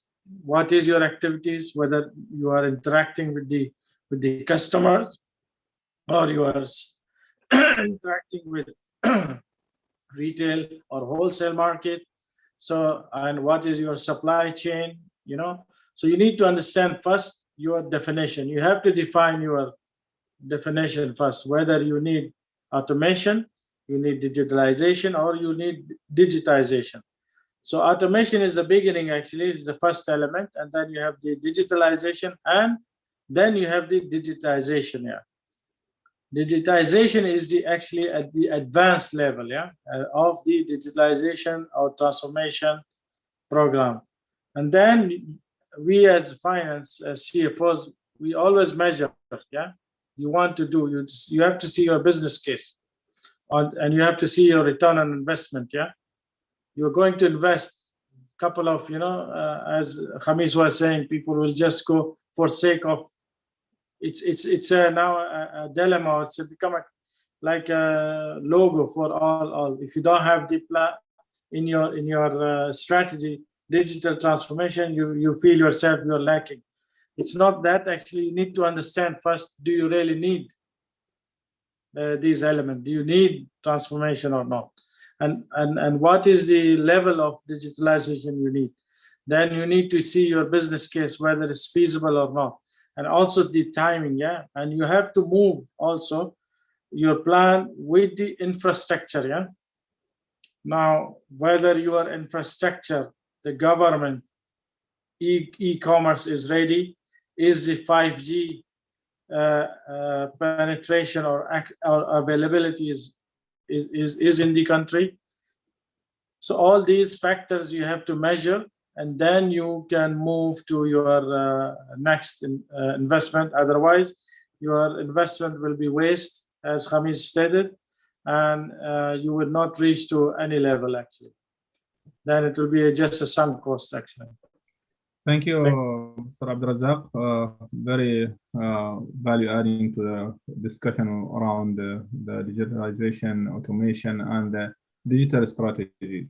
Abdulrazak, you've already answered indirectly on a question raised by Garag with regard to that automation, digitalization, and being quite important factors. But this would remove the human interventions and a possible area of errors, and will create efficiencies in the system. But hopefully the bots or the robots or the programming won't take over human beings, jobs, and still would have that support. Business and environment would evolve differently, as human beings always find a way to secure the living, inshallah. Now, over to you, Abdulrazak, with regard to a question that I have missed out to ask you initially, which fall under bringing the systems in place using the technology and innovation. We see it as a game changer, but do you see that we as corporate, we need to invest heavily in such down the time? We are putting budgets and also planning for the strategic 5-year strategic plan, master plans. And how do you synchronize this with the Vision 2040 on this specific particular? Yeah, I think it is as I earlier I stated, again, it depends on how you're moving with I think the ICT plan of the government is there actually. It's already Ministry of Transport and Telecom is started working on. And also there, I think they've signed a contract, long-term contract with one of the, I think it's Wipro, one of the IT giants, to basically develop the manpower to become equipped with the ICT and IoT skills. Yeah. So the future is there, the desire is there, but again, it has to be aligned, yeah, with the corporate industry as well. It's not only telecom; it's all the other industries needs to be part of this initiative actually, because it is the future. Innovation is the future. Digitalization is the future. The smart city, the smart supply chain is the future.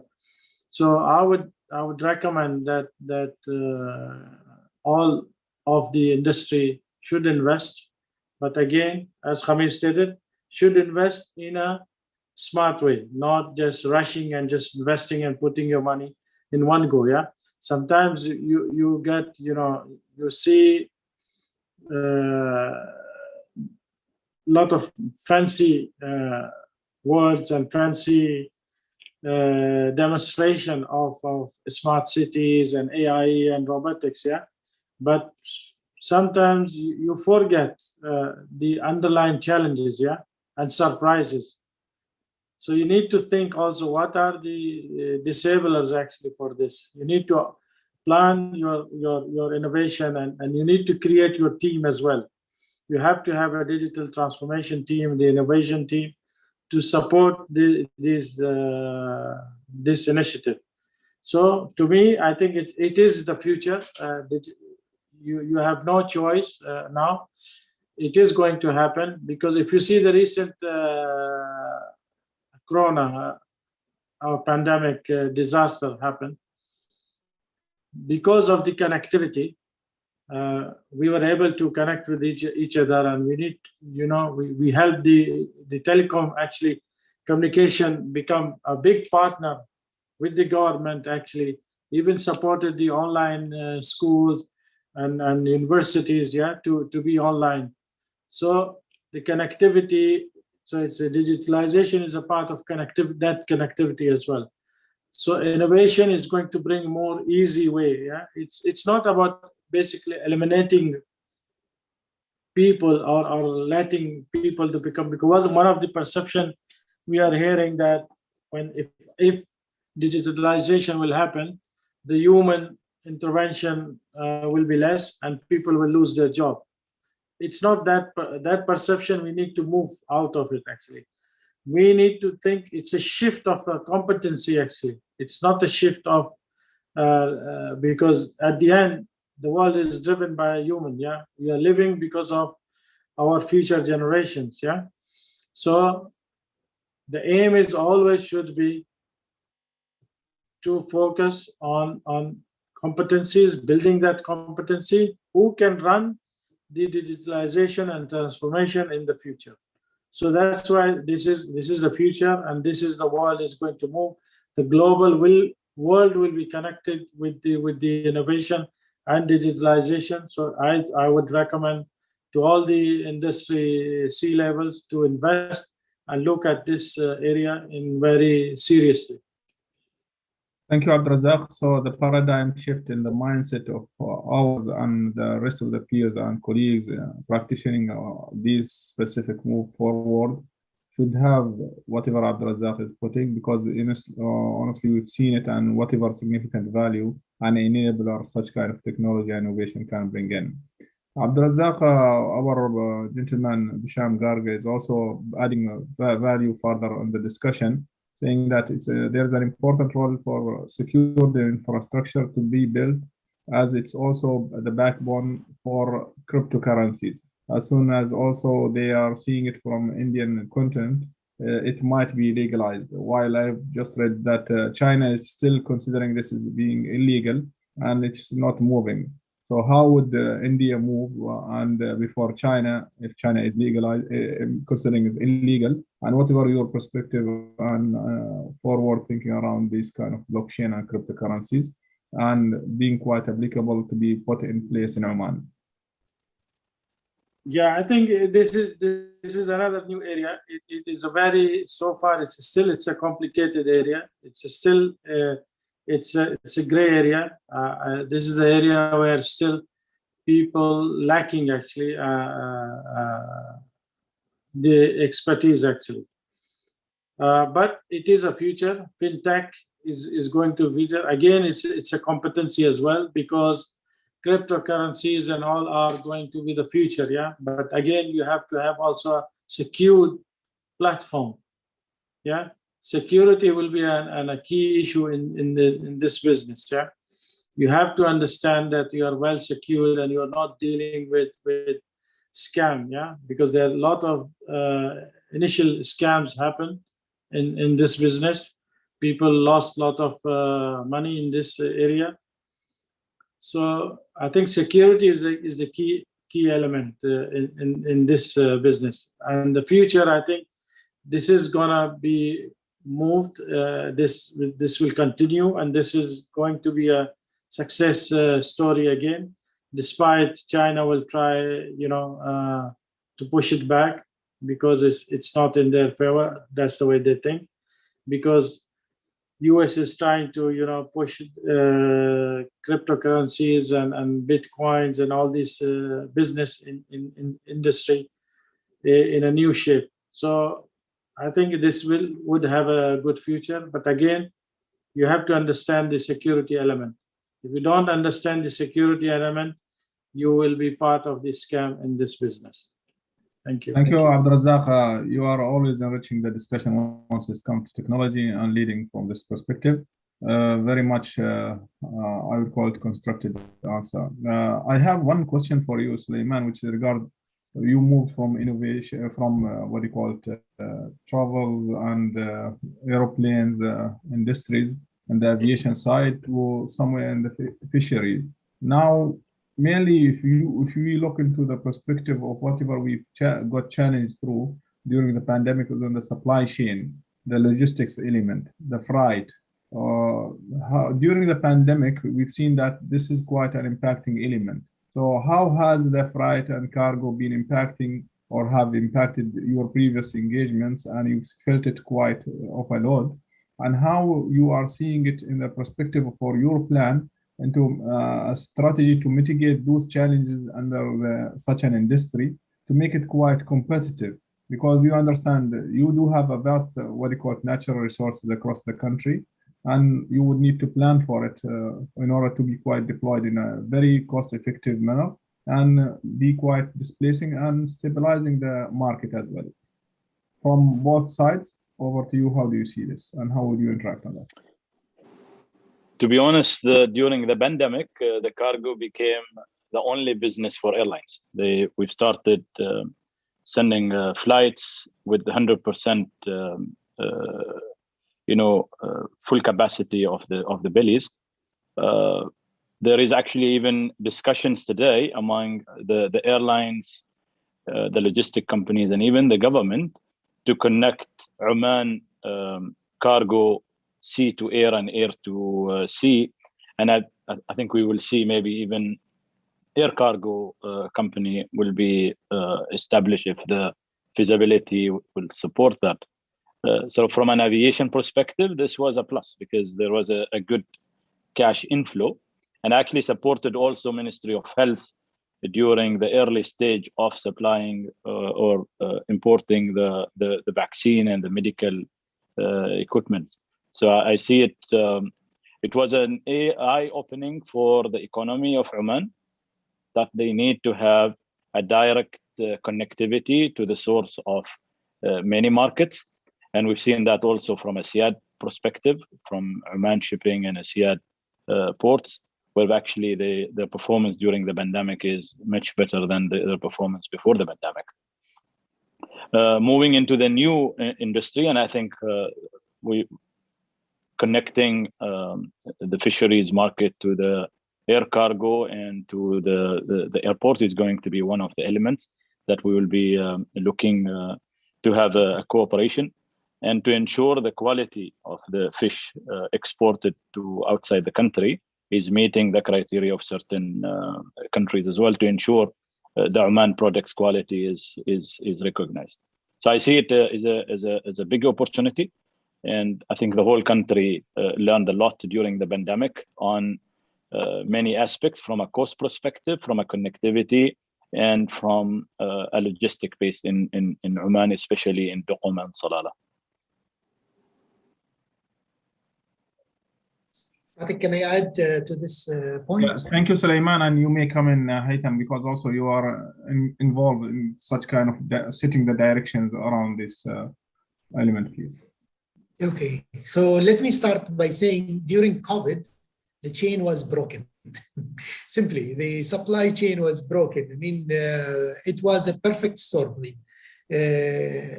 Issues related to supply. I mean, suppliers are shutting down their facilities.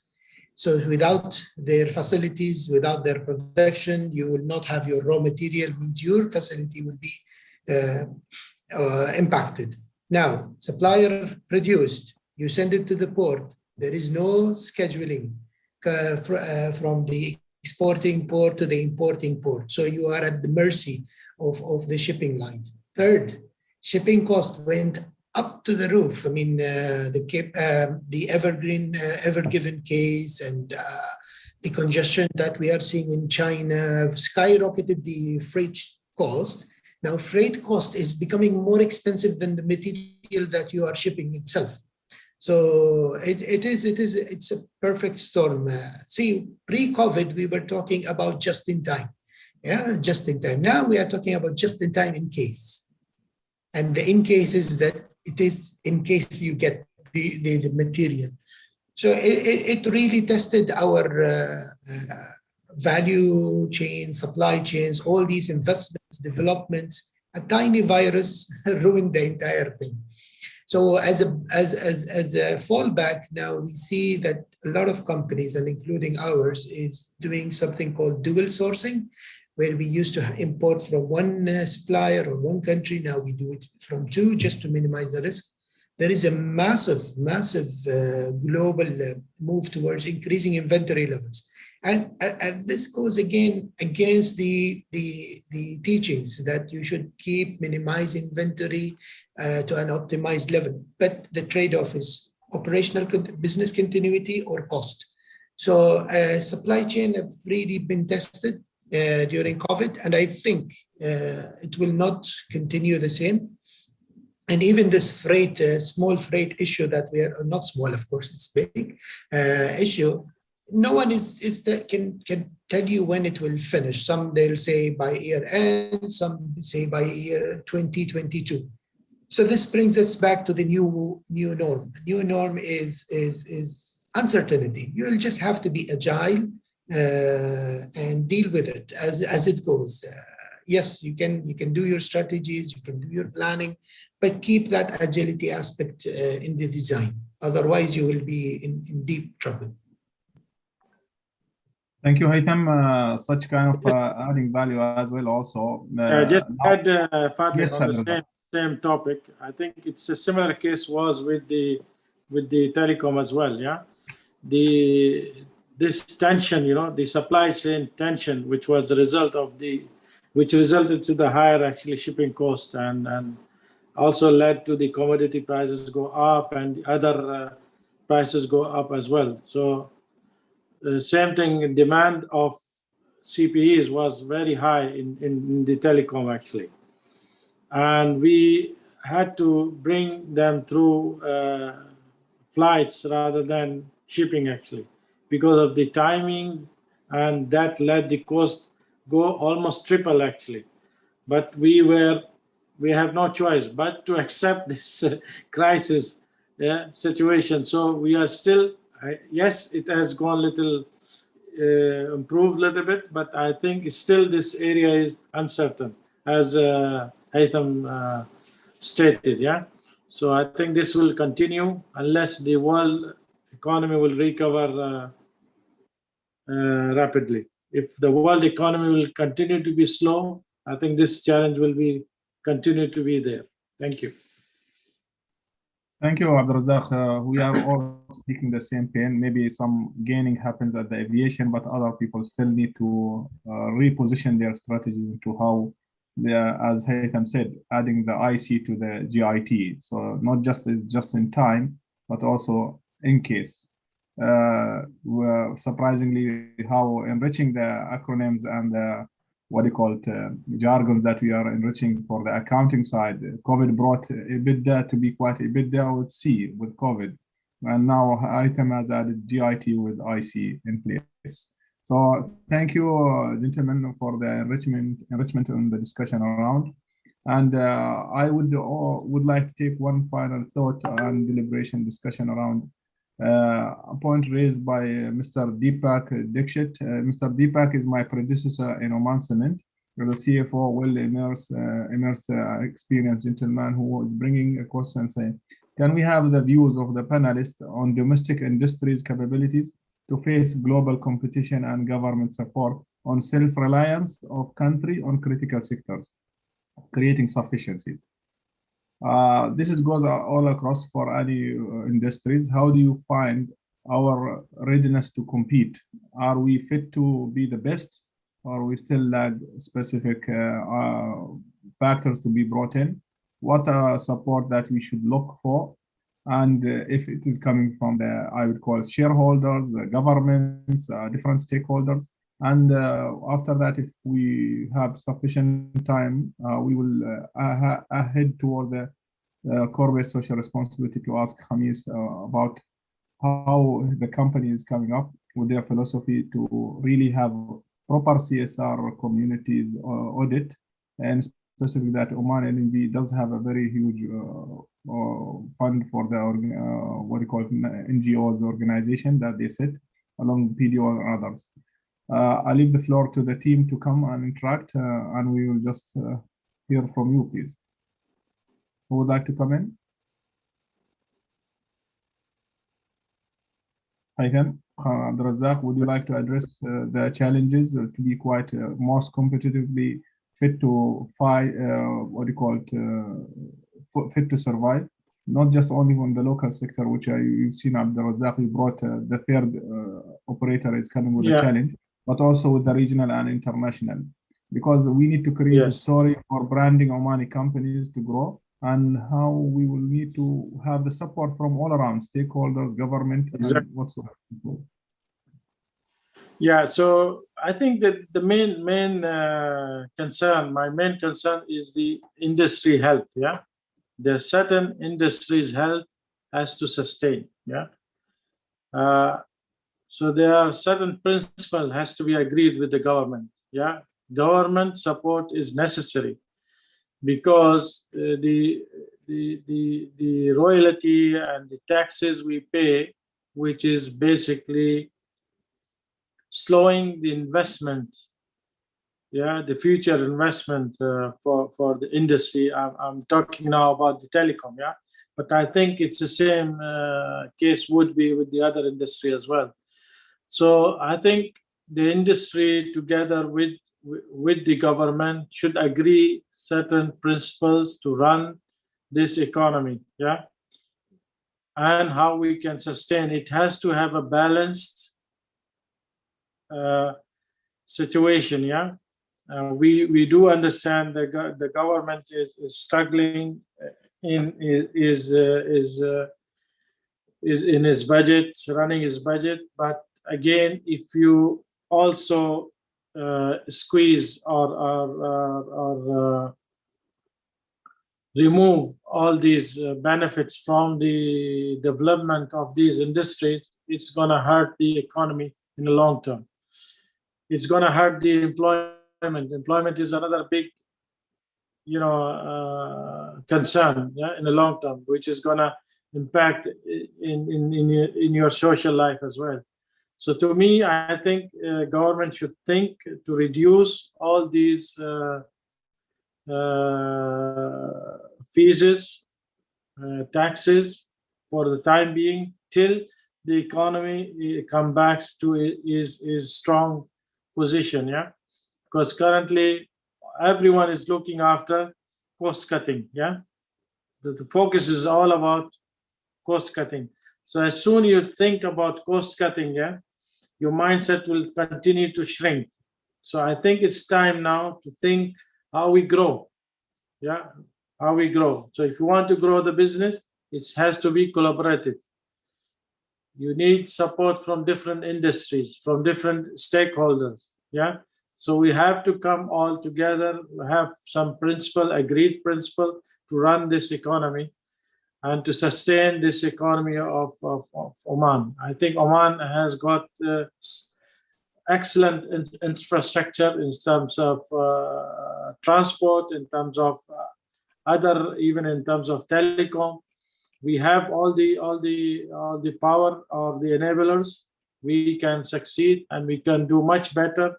And there is a bright future we can bring to Oman. But again, it has to be agreed in one table together, collaborative with the government. Yeah. So the principle for success and to help the 2040 vision, it has to be mutual support from both sectors. This is my point of view. Thank you, Mr. Abdulrazak. You have really attended this well. In specific perspective, government might need to review and attend not just a bailout, but we need to be fittest on the commercial terms, as long as the margin could be maintained. Specifically, also that we have much of bigger scale of economies around in the neighborhood regions, which might also cut on margin and survival for specific entities or industries. It's a kind of a collaborative approach that has to be brought in from the top down, and learning and hearing from the 360 point degree of review would need to be quite brought in. Thanks, Abdulrazak. Mr. Kameez, one question comes from Pandya with regard to what is the panel thought on the ESG, environment, social, and governance factors? And is it important in companies in Oman or not? Is it going to be a game changer in coming years? Are we creating role for this in our organization or not?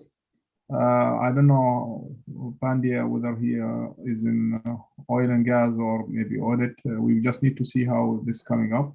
Also, the same question to you on the core-based social responsibility audit. As we stated earlier, is it performed as an actual life to understand whatever been delivered as per plan is actual? Are we lagging? Is there any kind of leading organization other than you which is collaborating on this front? Because each one of those elements on the CSR comes from an entity-wise direction. It might be a smaller scale, mid-scale, or bigger scale at Oman LNG side. So how do you wish to take this, please? Over to you. Thanks, Fatih. I think we in Oman LNG, we are quite ahead of the game. We have Oman LNG, Qalat LNG contributes 1.5% of the profit to the CSR activities. And in fact, we have created a fund separate from the companies just to secure those funds and also to carry out the initiatives and support for the fund. So our fund basically is split into folds. One fold is basically to execute in certain projects annually, and those projects basically covers support. It's basically it complements what the government is doing, but we try to complement areas that it's not the, let's say, the core business of the government. So there are some certain areas in medical sector, in education sector, heritage, and others. Plus also we have an investment fund for the future. So that fund, the contribution split into, as I said, two folds. One for investment for future to grow it up. So and the other fold or the other part is basically to immediately invest or let's say execute projects. And we have a lot of good examples in this area. So, and in addition to that, our board approves from annually. In addition to that, approves whenever we have catastrophic issues like GONO, a big contribution to those funds, which is created for those certain events. We have for GONO, for FIT, for those also those for the unemployment fund, etc. So the companies, Oman LNG and Qalat LNG, they've been very good in this space. And the fund has been created. There is an entity who looks after those CSR, corporate social responsibility. And so this is one area. In terms of how do we see this? I think it's still, this is not, the standards maybe not still yet mature here in Oman, in my opinion, and that will take some time to mature the standards for this green reporting. And but the world is going towards that direction, and I think Oman will not be isolated. It might be just a matter of time. Maybe Haytham, since he's very much connected with other companies, maybe could add more, or Suleiman or Abdulrazak. Thank you, Kameez.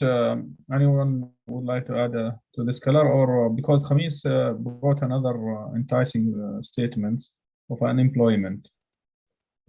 This unemployment is ever a concern for all countries and systems, and it's a concern for even the country in Oman.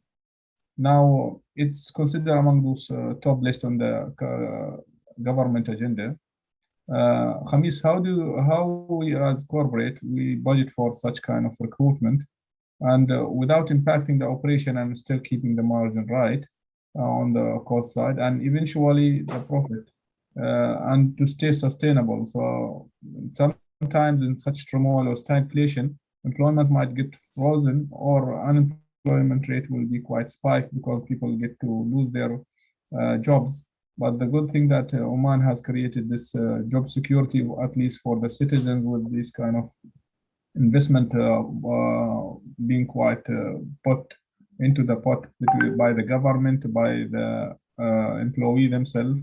Do we see challenges happening that we will not be quite able to really take a proper growth on employing further people down each of those industries? What are the plans for really bringing those job seekers into a more of upskilled and right to go to the industries, fit into wherever they completely can add value, specifically in relation to those people who are graduates, fresher, internship, and even we could take it and look from the internal replacement within each company or within a group of companies under the holding side, and secondment and job creation. So quite a wild ocean discussion around the unemployment and employment perspective. Kameez, you may start, and anyone would like to add. And with that, if there is no further questions from the audience, we wish to conclude, and we will give a kind of a thankful statements toward the end. Kameez and the team. Okay, I just want to go back to the statistics where we say, I presume, or I believe that the high school graduates ranges from 40,000 somewhere to 50,000 annually. And they go through the pipeline, of course, who goes to the universities and who goes maybe to jobs. But at the majority of those, at the end of the day, they will need a job. So you could imagine every year you've got 50,000, and then they are on the pipeline, stuck in the pipeline. Some of them are stuck for a long period of time for a job. This is one angle. Another angle, looking at the current economic situation, looking at what big projects that we have at the moment. What are new big projects? Because to recruit those people, you need to have projects. You need to have entities to absorb them, economical entities to absorb them. And in my view, I don't see, because of course, the current market economic situation, I don't see that a lot of projects fly during this period. So basically, this is to me a long-term issue. We don't have an answer for it. The only answer for it, I would say, simply you need to enlarge the cake. You need to make the cake bigger size. So then you can absorb all the graduates. You can absorb the high school finishers, who, as I said, 40 to 50,000. And the only way is to bring new projects, new investments to the country.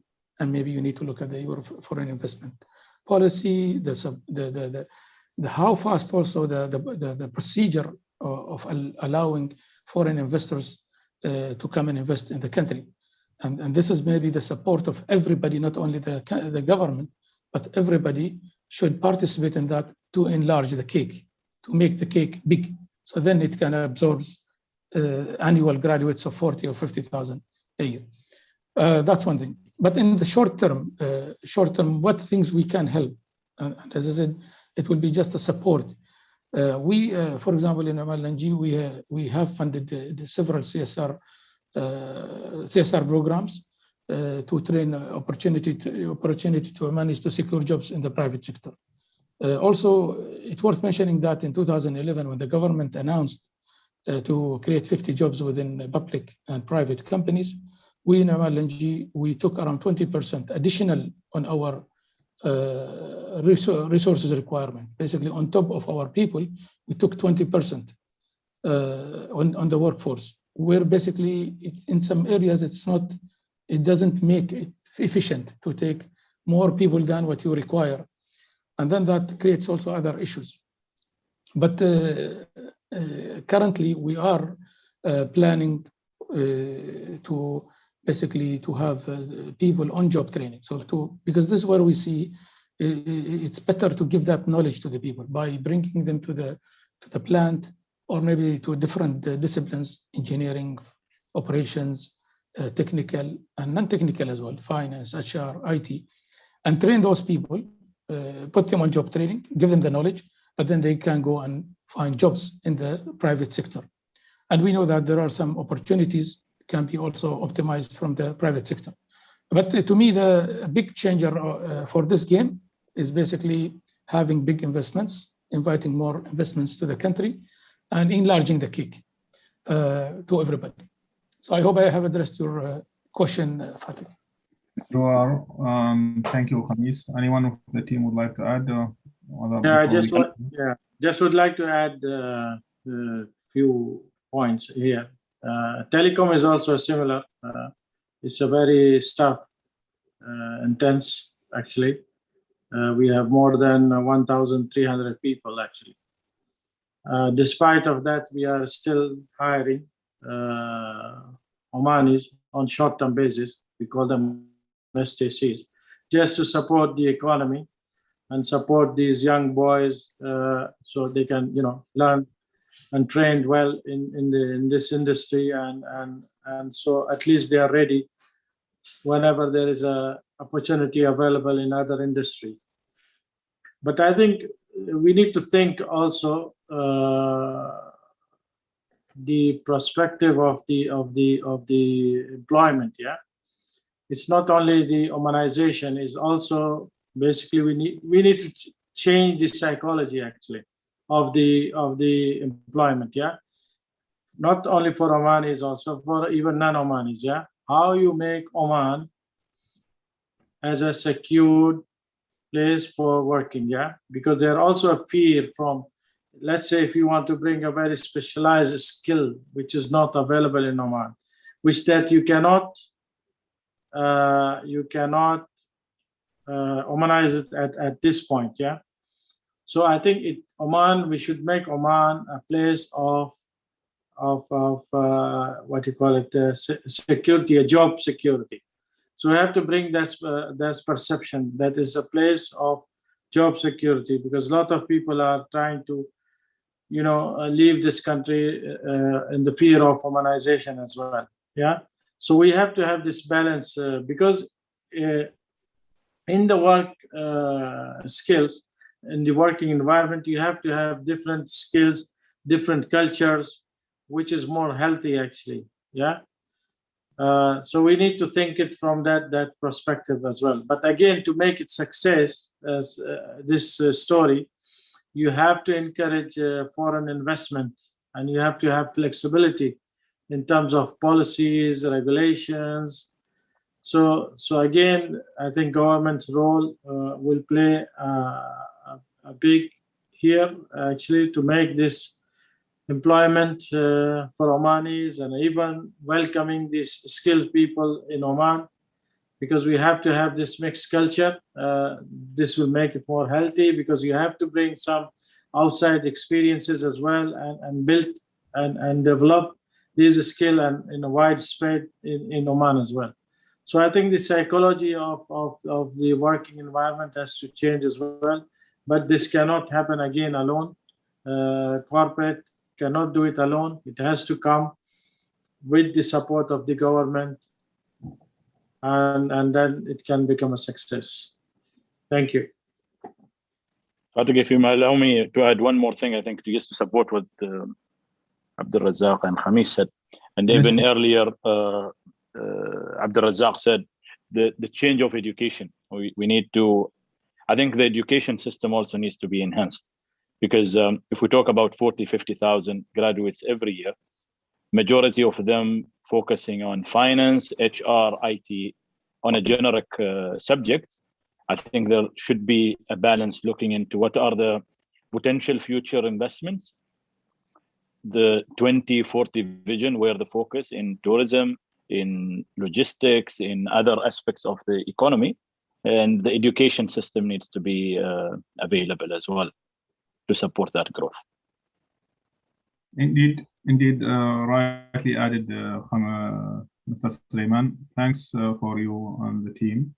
I believe we wish to conclude after giving some round of thanks to the managing committee, Mr. Ravi, Mr. Sajif, Mr. Jim, and Ms. Shilba, Ms. Sangeeta Dagan, and Umesh and Gaurav, and the subcommittees who supported this, Deepak, Gipo, and Nali.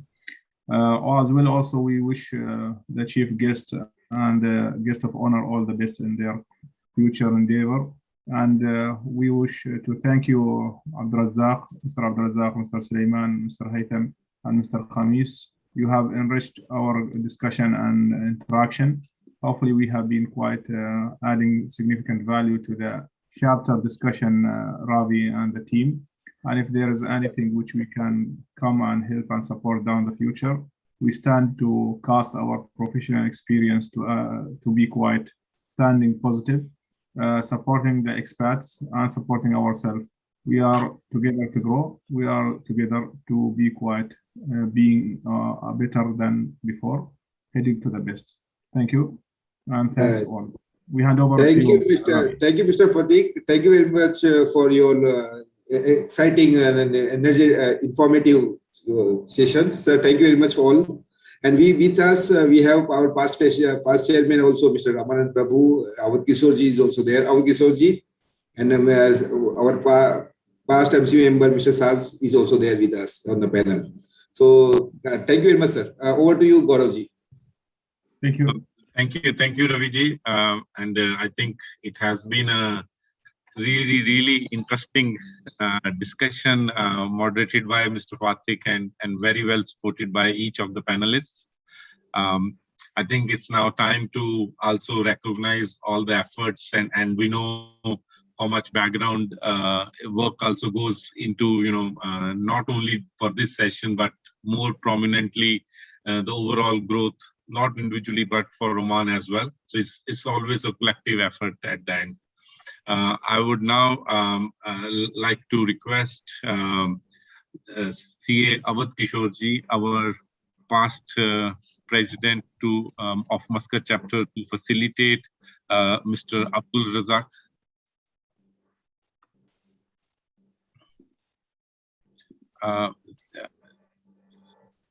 Avadh Kishorji. Kishorji, ka video off hai. Hello. Okay, so since I'm not sure if Mr. C.A. Avadh Kishorji is able to link or not. So I'll request CA Jim to facilitate Mr. Abdul Razak. CA Awad Kishore ji and all gathered here. Kindly accept this memento as a token of appreciation. Thank you very much, sir. Thank you very much. Thank you for this appreciation. We will deliver this memento to your office, sir. We'll come to your office. Thank you. Sir. Now I request CA Ramanand Prabhuji, our past president, Muscat chapter, to facilitate Mr. Suleiman.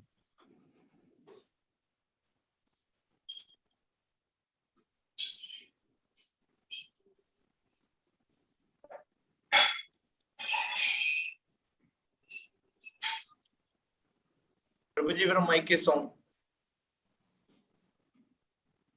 My pleasure to felicitate Mr. Suleiman. Thank you very much for taking out time and such a wonderful discussion. And this is Muscat chapter will remember this CFO meet, and we wish you all the best. Thank you very much. It's my pleasure to present this felicitation to you. Thanks a lot. Thank you very much. I was happy to be part of this event. Thank you. Now I request, sorry, I think looks like there was some sequence ups and downs, but I think we're still good to go. Now I request CA Ramanand Prabhuji, past president, Muscat chapter, to facilitate Mr. Haitham.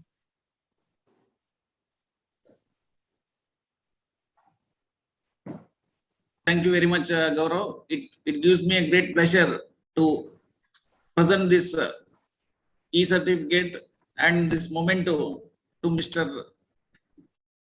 Haitham Al-Sadi on behalf of Muscat chapter, and we look forward to your engagement. And it was a very insightful panel discussion, and I'm sure as the panel goes, and there is a hope is always there, and we will all come out together with this pandemic and take this Oman economy future, and we will all work for the vision of His Majesty Sultan Haitham bin Tariq Al Said, and look forward to working along with you. Thank you very much, Mr. Haitham.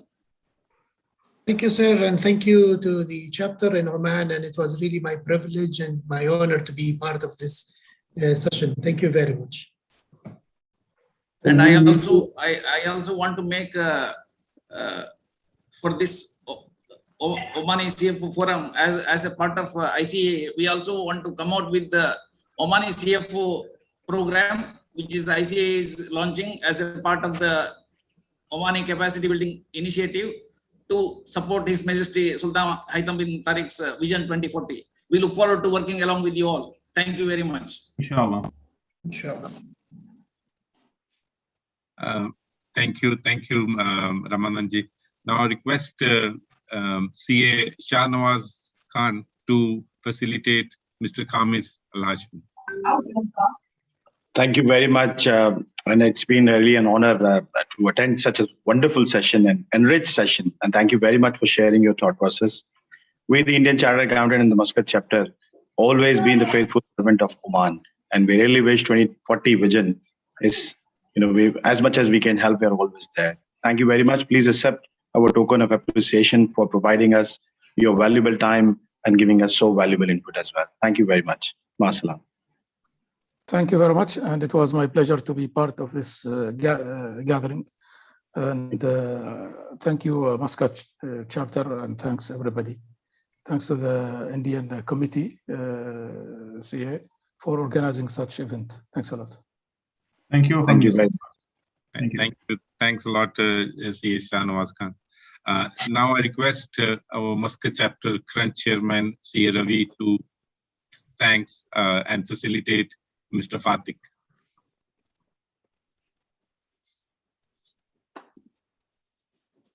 Thank you, Mr. Fatik. I'm grateful to Mr. Fatik because the current this program will not possible without Mr. Fatik's efforts. He was the man behind this program, and he was quite. I was following with him in last maybe around 7-8 days, and we were quite working together on this project, and he was quite energetic for us, and definitely his support, and with this we are there with you. Thank you very much, sir, and please accept this as a token of our appreciation, and we'll send you this physically as well. We'll meet you with we'll take a good photo as well with you with this memento. Please accept this as a token of appreciation.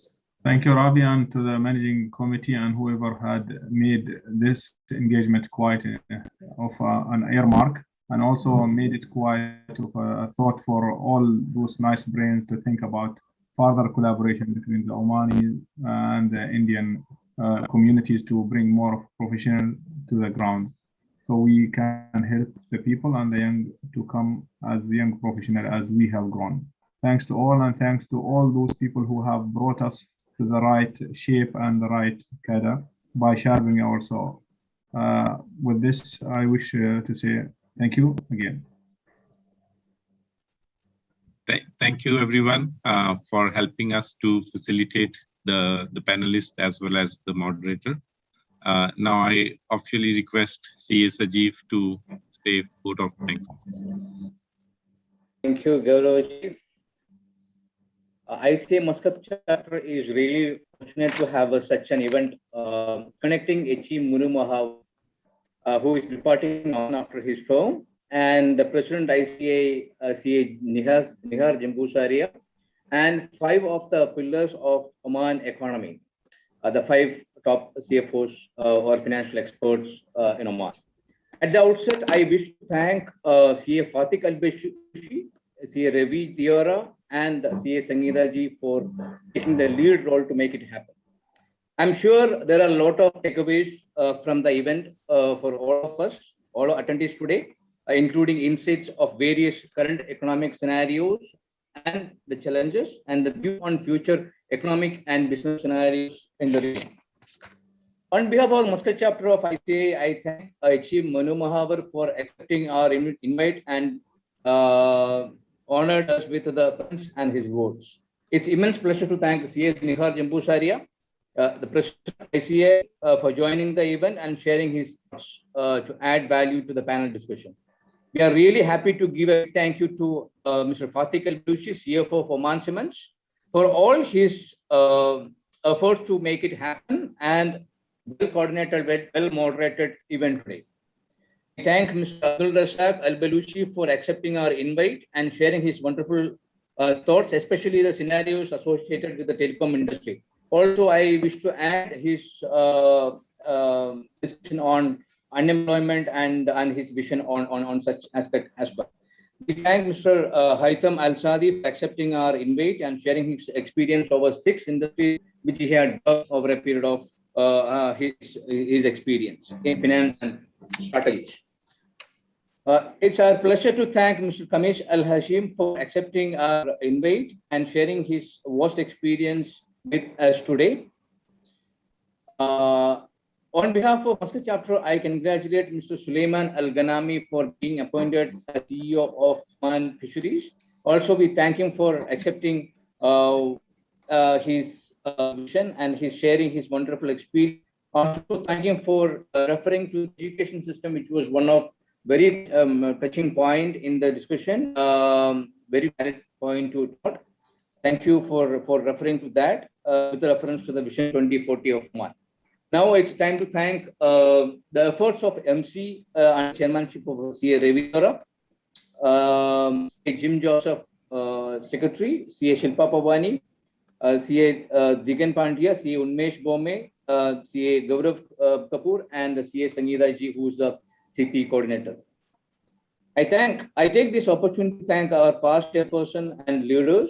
I thank Mr. P.A. Ramananda Prabhu for his active involvement and presence. Also, I thank C.A. Avant Kishore sir for his presence and active roles. C.A. Shashbai, always inspiration to us. And I use this opportunity to thank CBFS, our sponsors, our local sponsors for their support to us. And last but not least, all the members, participants for the active participation and to make the event grand success. At the outset, I thank everyone, especially this was a wonderful session which we could present to our members and attendees. Thank you so much. Thank you. And over to Gauravji. Over to Gauravji. Over to